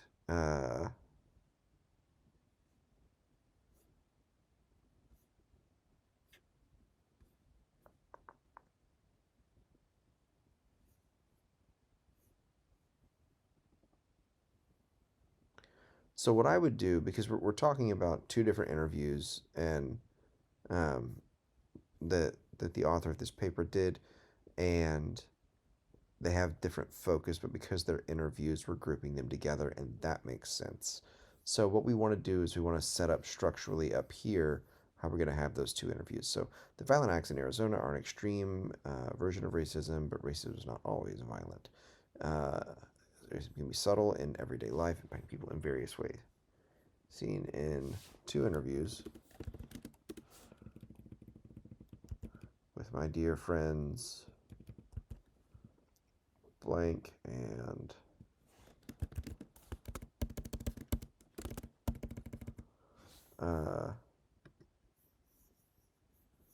okay.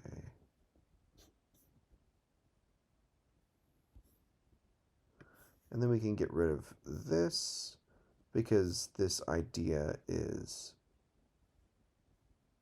um, delivered by the story itself, by the narrative itself. Um,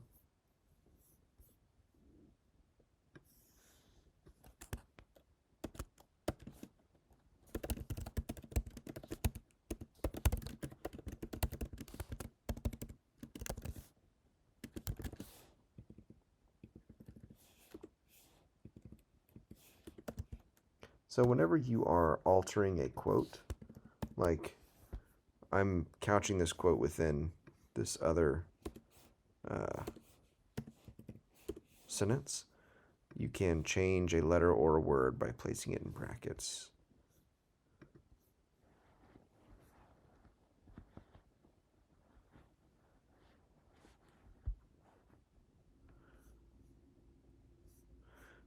So it's hard to tell here what is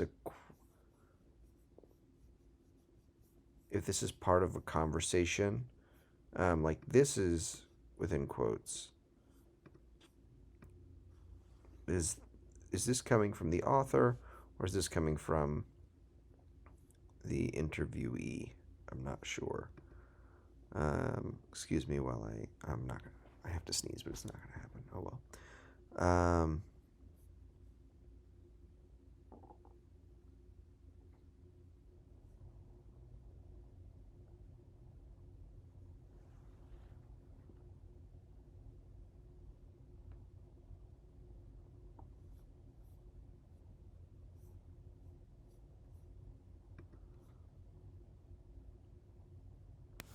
I think we can probably get rid of this.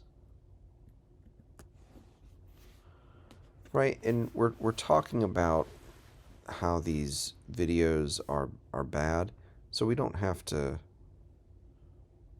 I don't think we have to explain in that kind of detail, like what about them is bad. Um,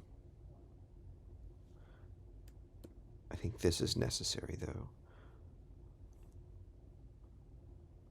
Okay, so we this is the right structure then because we talk about the interviews together, we talk about the content of each of the interviews, and now we're reflecting on the interviews. So that gives us a good structure. Paints a clear picture that any community faces a two-headed monster of racism, stereotyping, and embarrassment. Stereotyping is an inaccurate representation of the community. True potential notions.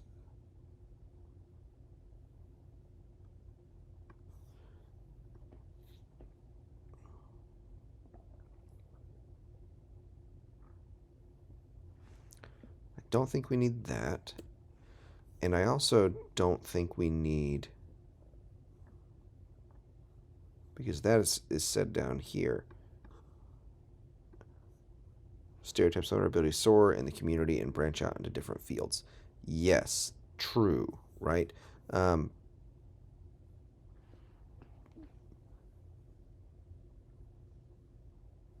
so these labels aren't harmless. I guess that's part of my issue here, right? Is we're actually we've demonstrated sort of the harm here, right? Um, in that even stereotypes that people might consider positive are not good stereotypes, right? Um, Especially if it's like a either gendered or racial or ethnic stereotype.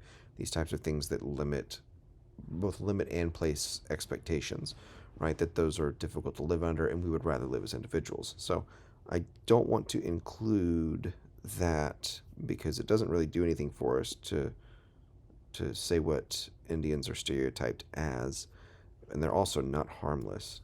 So we can just say that. And we are right at now 2,000 words. Um,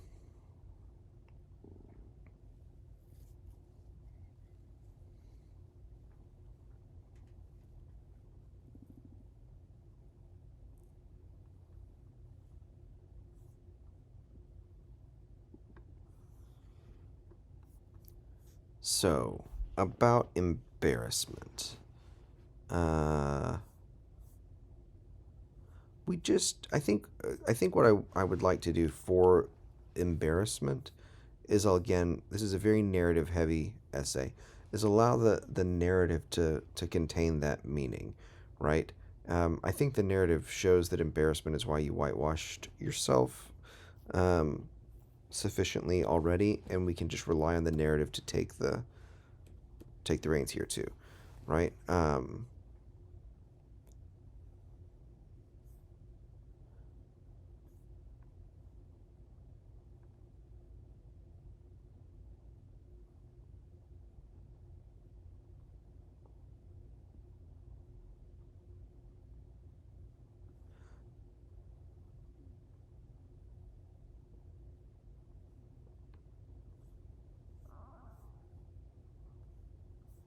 I'm not sure. Start celebrating festivals I did not enjoy. Um, I would say here had not enjoyed or had given up enjoying. I know we're.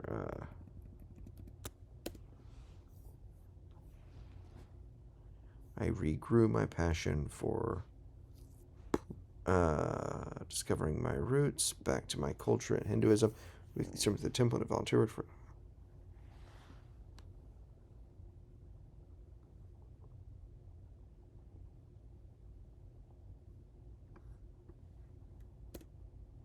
We already know it's at your school. Um, good, good, good, good, good. Okay. So we have one potential ending right here. Um, we could end there. Let's see what the rest of this does for us. Internalized racism plays a vital role in Indian culture. A recent study conducted by Carnegie International Peace. The study used a YouGov survey. Okay, let me talk a little bit about sources here. Um, it would be better to cite the YouGov survey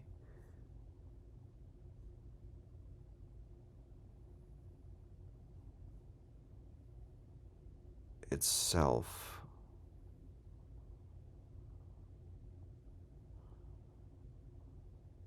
Because it's not, if it's just citing a survey, unless it's adding something else, it's not a study. It can be like an analysis or a publication about a study. Um,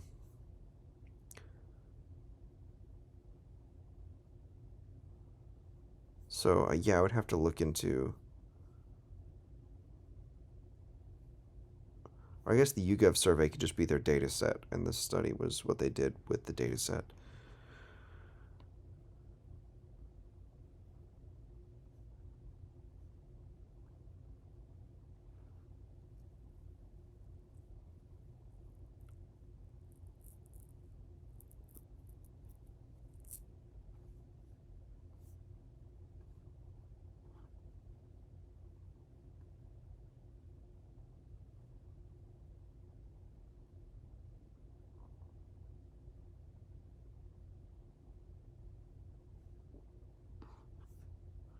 Okay.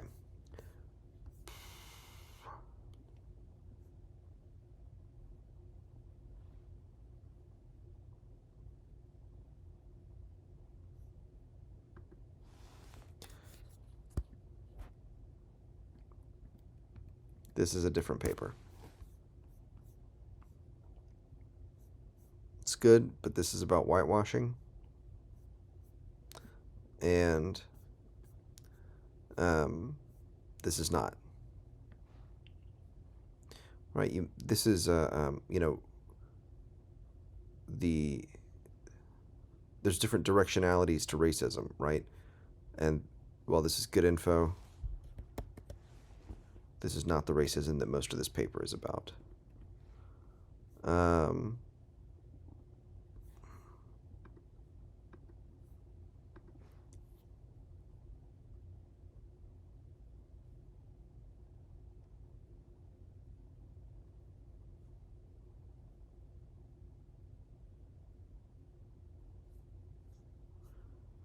this is a better conclusory paragraph, I think, than this one. Um, they're both conclusory paragraphs. Uh,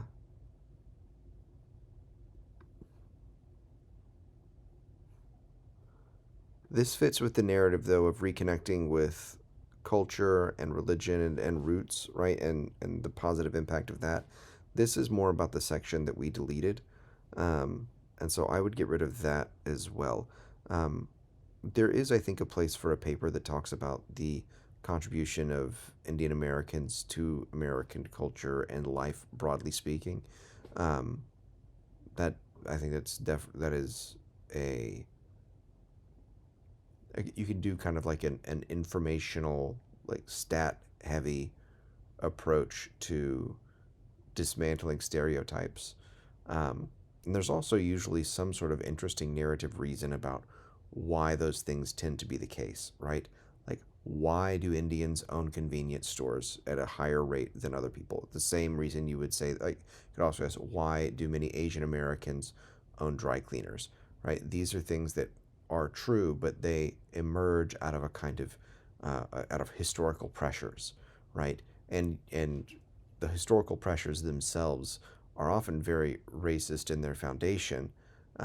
There's fields that people are pushed into, right?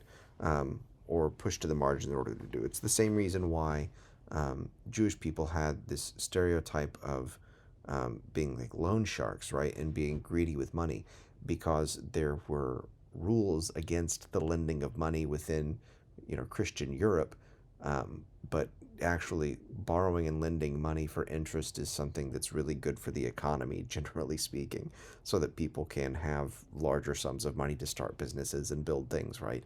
Um, and so you need that, but the Christian Europe was unwilling to do it, and so they would have the Jewish community do it for them as a way of kind of getting around the rules, right? And then they got kind of mad about it because it turns out that's a successful field to be in. Um, so there is a room for this idea. There's a room for this whole paper to exist. I'm not sure it's here, so we're gonna go there. That only gets us to 1570. Um, so I would have to do another pass on this one to keep going down. We could clean it up. Um, there's still a little bit of redundancy, but I think you're probably saying that um, because of the narrative nature of this, it's hard to cut. We do need to make sure we've got our hanging indentations done correctly, and that this needs to be on its own page, which you can hit sorry, Command Enter or Control Enter on a PC to get it on its own page. But yeah, we're pretty close there. We're pretty close. All right, next one. This one about movies. So I had to move this over from a PDF, um, so it didn't copy quite correctly. Uh, so I'm not gonna worry about formatting here. Um, Again, no hanging it. We don't need quotes around works cited. Okay, it's driving me nuts. I've got to find the hanging indent. Where is the hanging indent button? Okay, how do I not know this? Layout, indent, indent type, surely, right?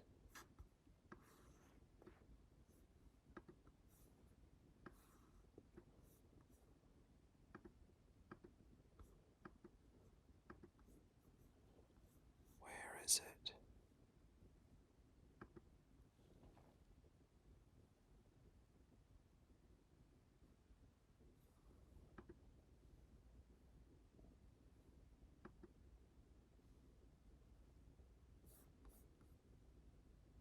How do I not know this? Oh, this is so embarrassing. Okay, I will say that the reason I don't know it is because if you go to the references tab and turn it into MLA and then go to citations, you can just put your citations in here and then it formats it for you automatically. And so I haven't had to manually format one of these in a very long time. How is it not under layout? Where is it? Where did you go?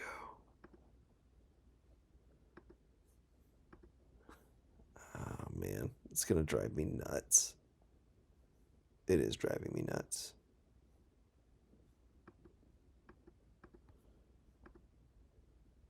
Oh, I haven't even looked at the very top ribbon.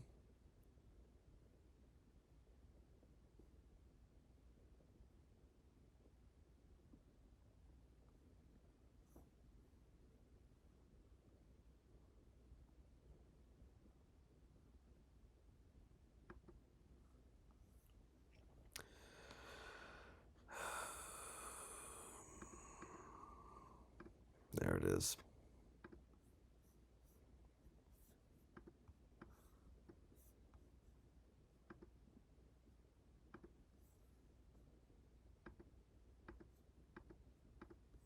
Okay. Now you've seen how to do it. So I'm not going to do the rest of those. Can't believe that took me that long. It's embarrassing. All right, let's look at this one. Talking about movies. So if we were editing formatting, um, we'd need to put a last name and page number up here. We don't need a comma here either, but let's talk movies. As the credits roll and the audience's applause lingers in the air, we are left wondering about the magic we as an audience just witnessed on the screen. Now, what is it that transforms a movie into a great movie? Is it the actors acting? Maybe it's perhaps the film directing, or even just the simple storytelling. In this essay on filmmaking, we shall embark on a journey to unravel the questions of what makes a movie great.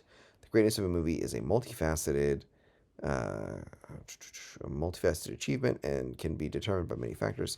Such factors include the movie's writing, acting, directing, cinematography, conclusion, or even its profound cultural impact. That's an interesting one to include.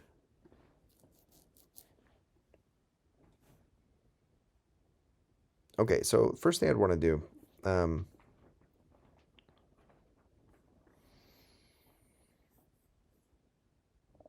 is let's look at the rest of the essay and see if we're discussing each of these things and kind of what the conclusion is. Uh, Cohesive and understandable writing. This movie is going, or this essay, if it's me, is gonna take a harsh look at some remakes, or sequels, I should say. Visual. It is a visual medium. Yes.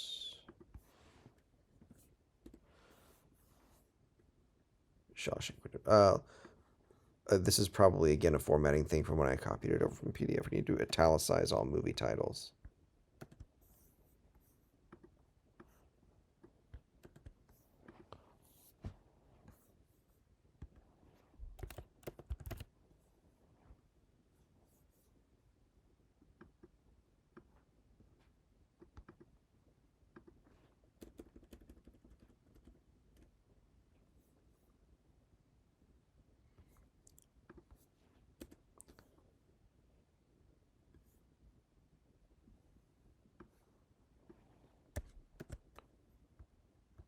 Sorry, I have to do this for my own sanity.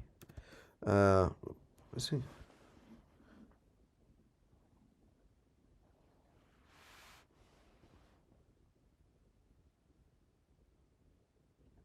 Subtext versus explicit.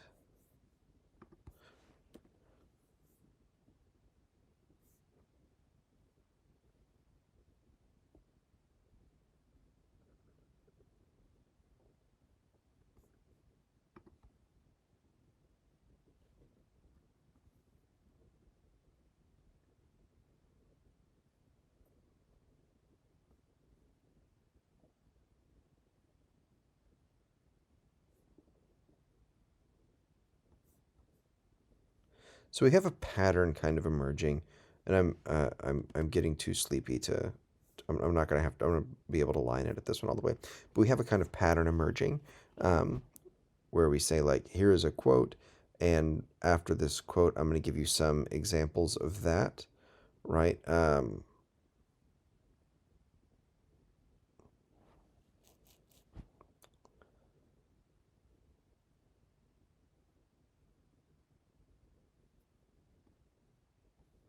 Yeah, this is a great example, by the way. Dude was scary.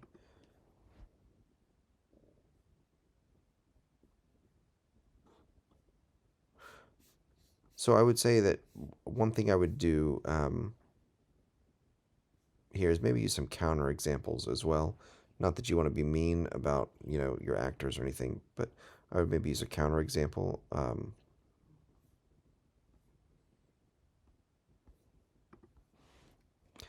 And so yeah, we've got that pattern again, right? Here's a source that we found, um, and then we're going to have some examples of that. And so what I would do instead is I would cite the specific movies themselves, right? Um, and so you can look at things like box office results or critic reviews or things like that, and that's worth including. But instead of like relying on film draft, let's go find that source. Let's go find that film draft source. Where is that? Masterclass, be on the site, MS Screen Rant, The Odyssey, film draft. Okay.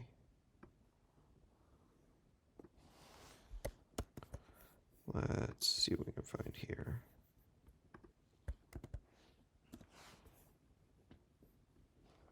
Okay.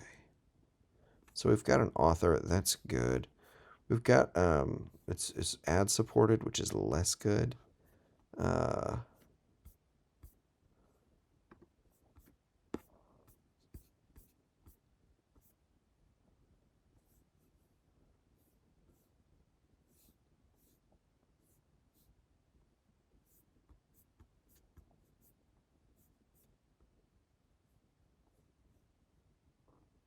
okay, we have information on the author, that is good.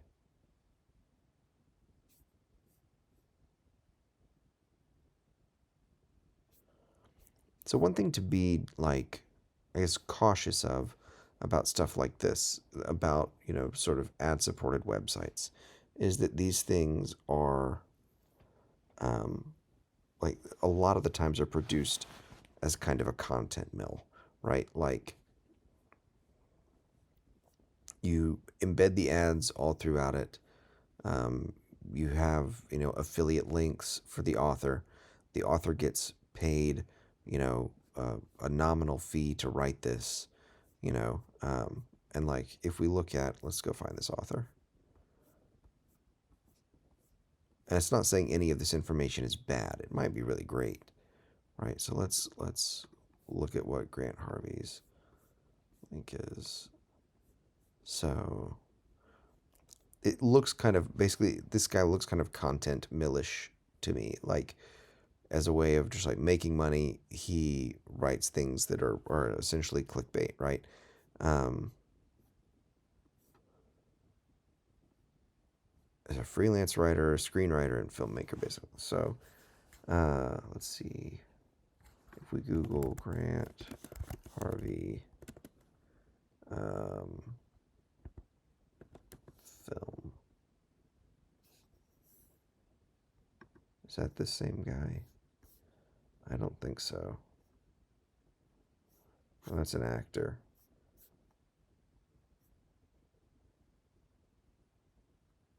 A goofy looking dude. Yeah, that's not the same guy. Okay, so it would be for to make the paper more reliable, and I say reliable, but more because the information again might be great, but to give it sort of its academic bona fides, what I would do is I would cite the actual movies themselves, right? Um, and then cite things within the movie that you sort of watch. I think that would help. Um, to sort of break up this pattern. And so I know it's kind of late in the day on this, but what I would actually do is I would outline this. Um, and I would ask this sort of simple question, right, of what makes a movie great? And then I would say, so we've got, um, so great writing. Our examples of great writing are Shawshank, Jaws, and Mad Max, because of sort of the metaphors within the story. Um, and so what I would do is I would pick one. I'd say like Shawshank, right? Widely regarded as one of the greatest movies of all time, especially for its writing, based on a Stephen King novel. Um, and so I would say like and I would do like a bolded section. I would say writing, um, Shawshank Redemption, right? So we're going to establish that one of the things that makes a movie great in our introduction that we've got up here, right, is its writing. And so what makes the writing in Shawshank Redemption so great, right? What are the story elements that do that, right? Um, okay, and then I would do acting, right? And then let's just pick somebody, right? So you've got Javier Bardem, um, and you might do two that are kind of like on opposite sides of it. So I think that and Jack Sparrow are probably two good counterexamples, right? One played just like absolutely so straight, exactly like a sociopath would behave, and the other, this sort of outlandish, over the top thing.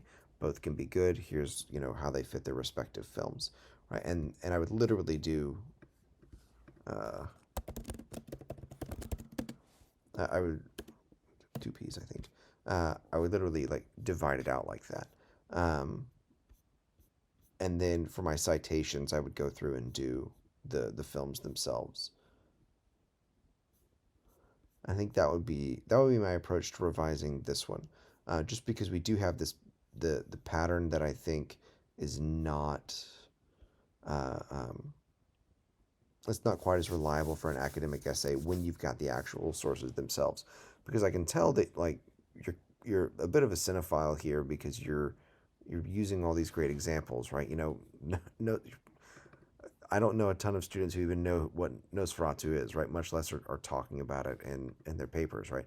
Um, so that is what that would be my approach. So you're relying more on your own individual knowledge of the films and the films themselves, rather than sort of this secondary or even tertiary knowledge of these sources.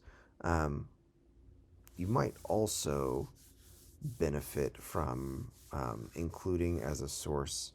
Oh, what is it?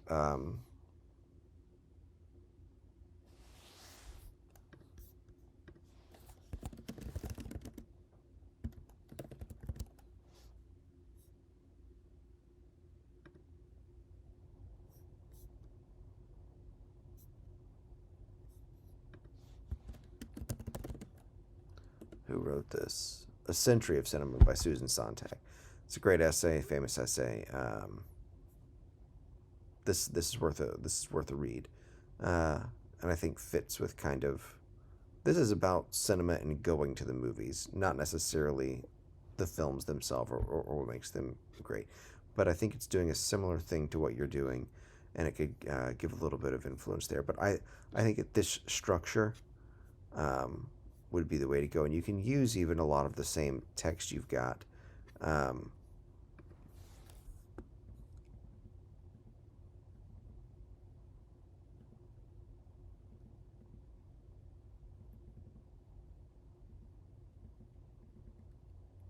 right, like you could take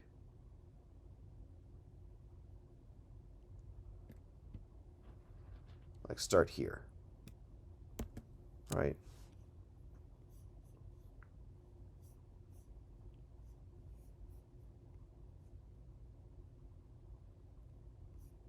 This reads much better already, just relying on your own knowledge of the movie and then citing the movie itself down here at the bottom. Okay. Again, I'm getting like super, super tired, so we're going to go on to number 4. The existence of God or gods has been a philosophical debate for decades. So let's finish the first paragraph before we talk about it. Since this is more of a metaphysical question, there isn't actual data that argues for or against, but there are quite a few theories that support all the different sides of the argument, despite there being an endless list of opinions. A basic fundamental question still remains: does a greater supreme, often referred to as God, actually exist, or is it a construct of human imagination and embodiment of faith? This question spans a broad spectrum of beliefs, ranging from a commitment to a religion to those who find deep meaning and purpose in their devotion towards a side designated more towards agnosticism and atheism. Everyone has a different religious standpoint based off of various religions and backgrounds of each designated person. My personal experiences help make my religious perspective so distinctive. Um,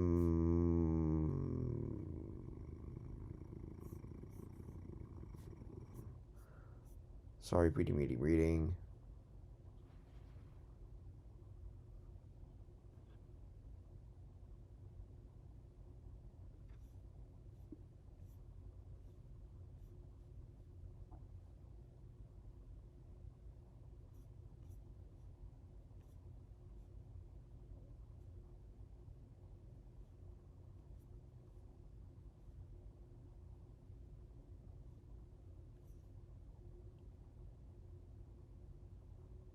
Well rid of that boyfriend.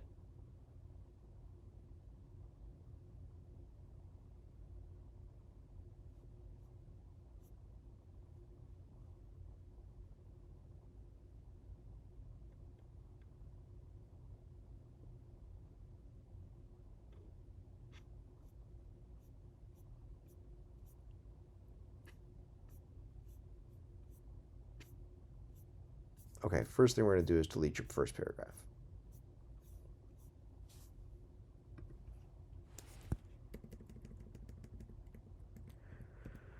So the reason that we're going to delete this whole first paragraph is that it doesn't add anything to the paper that doesn't exist elsewhere in the paper. Um, but it also doesn't tell me enough about, doesn't give me enough information about the paper to sort of justify its own existence, right? Saying that this is a complicated thing that people have talked about for forever and have lots of different opinions on is true, but it doesn't add anything to the debate. This, however, is a great introduction. Um, what's going on there? Oh, this is another one that I had to copy over, so it's not. We're in compatibility mode, whatever that means. All right, so the black space shouldn't be there. Videos of Jesus, Lord and Savior, saving those who worship Him, whether.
Okay, let's look at this section here. So we have two sort of things here. One, initially we have a narrative about where, sort of like the origins of this debate in your head.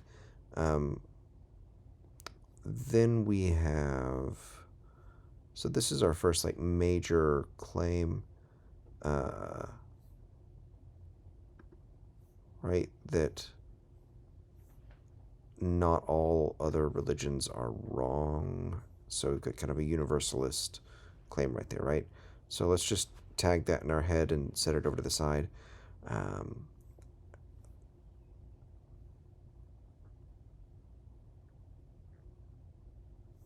got nature's about the difference of beliefs. Then we have another narrative here about that conflict.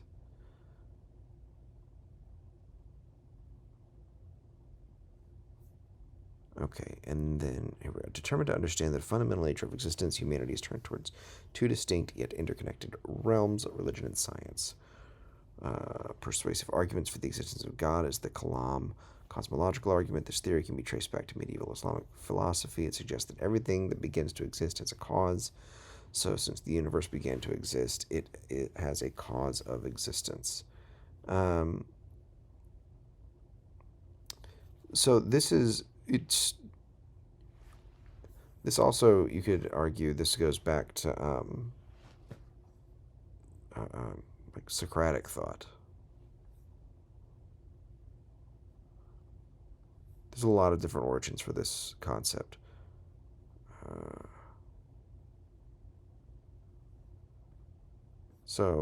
Here, caused by the Big Bang, we would say Big Bang Theory. Rational claim had a definite beginning clearly. Then both religion and science are founded on something outside the universe, like an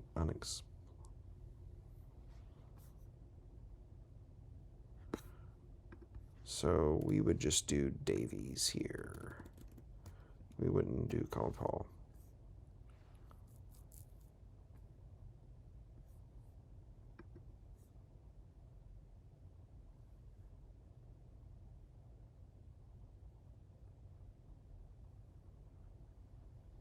Okay.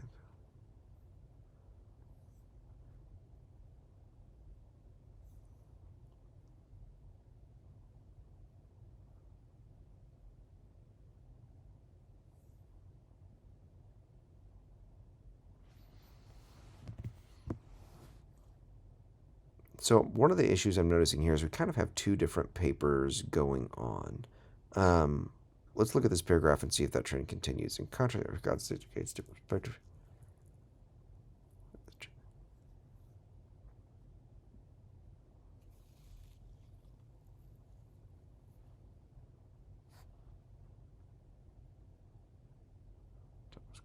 Five ways.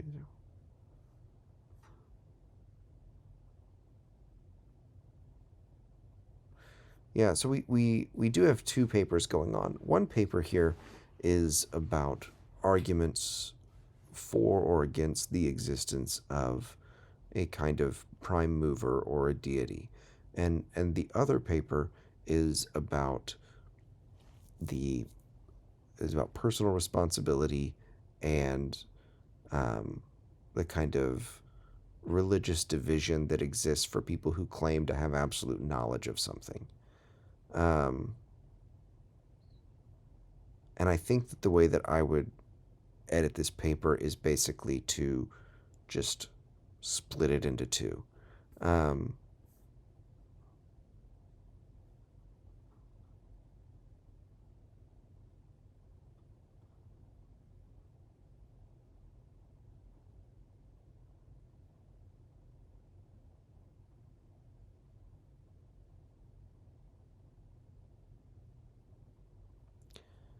so the question is, which paper would I go with for this assignment? Um, I will admit a kind of bias towards personal narrative. I mean, I work in the humanities. That shouldn't be too shocking. And so I would lean into this concept that exists in the first paragraph here. I would not talk a lot about. Um, I would not talk a lot about any specific religious tenets. I might even go. I think it's an important idea that Christianity is an evangelical tradition, right? At least the way it's practiced in the U.S. That might be something that is important to include. So I would maybe crop that out and move it below this next paragraph, um, almost as a means of explaining why this sort of happens. And then I would get rid of any specific information about religions because we're not wanting to debate the actual religions themselves. What we're wanting to do is to talk about the the problems that emerge when people treat their religion as kind of the only universal truth, right? Um,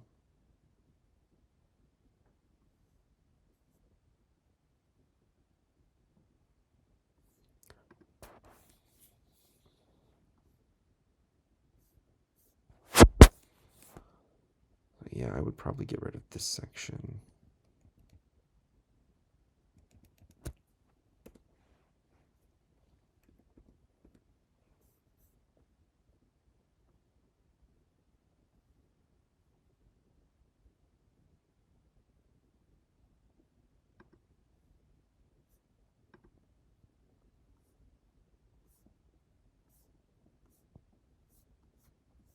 Sorry for the poor formatting here as we get into the problem of this uh, conversion to a Word document.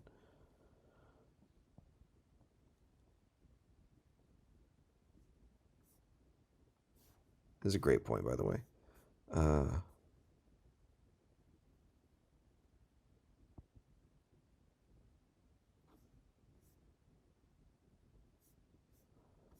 so yeah, now we're into that second paper.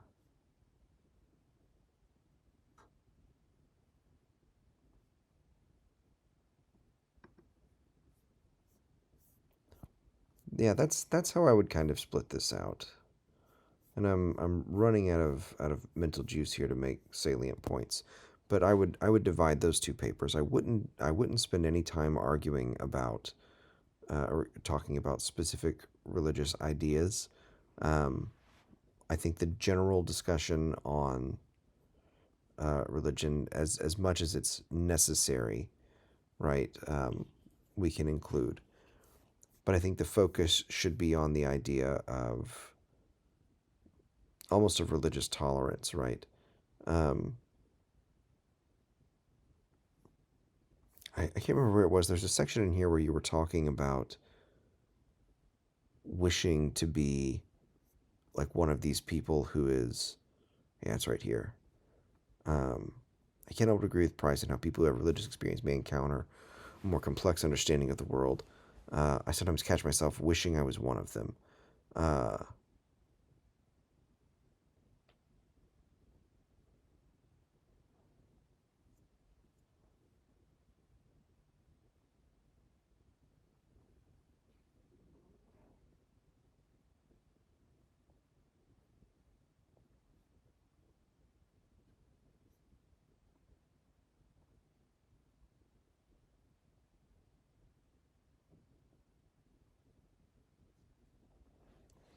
right. So like this here is an argument against religion, right? Um, it's a good argument. It's a salient argument against the idea of the sort of the Christian idea of the all loving God. Um,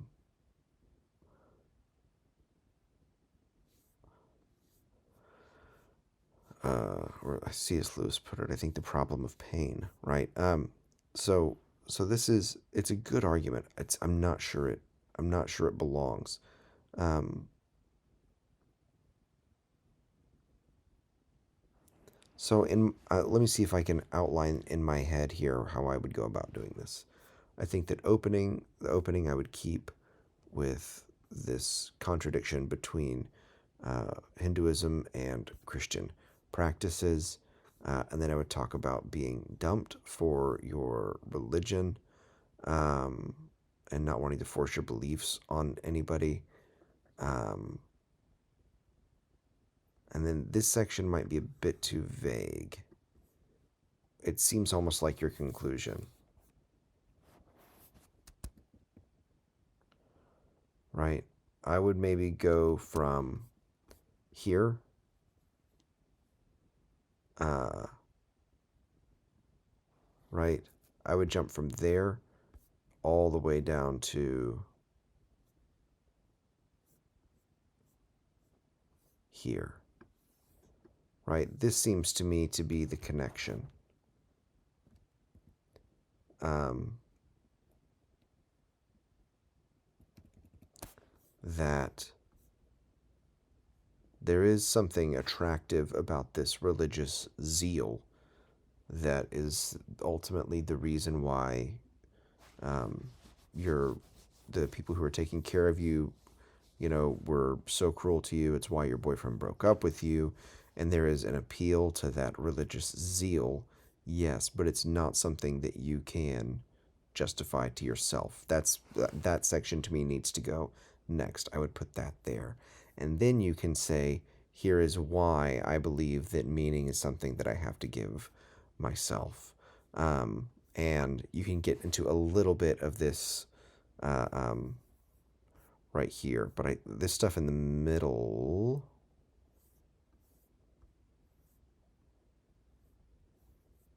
I think you can probably cut this and just say this is for another time.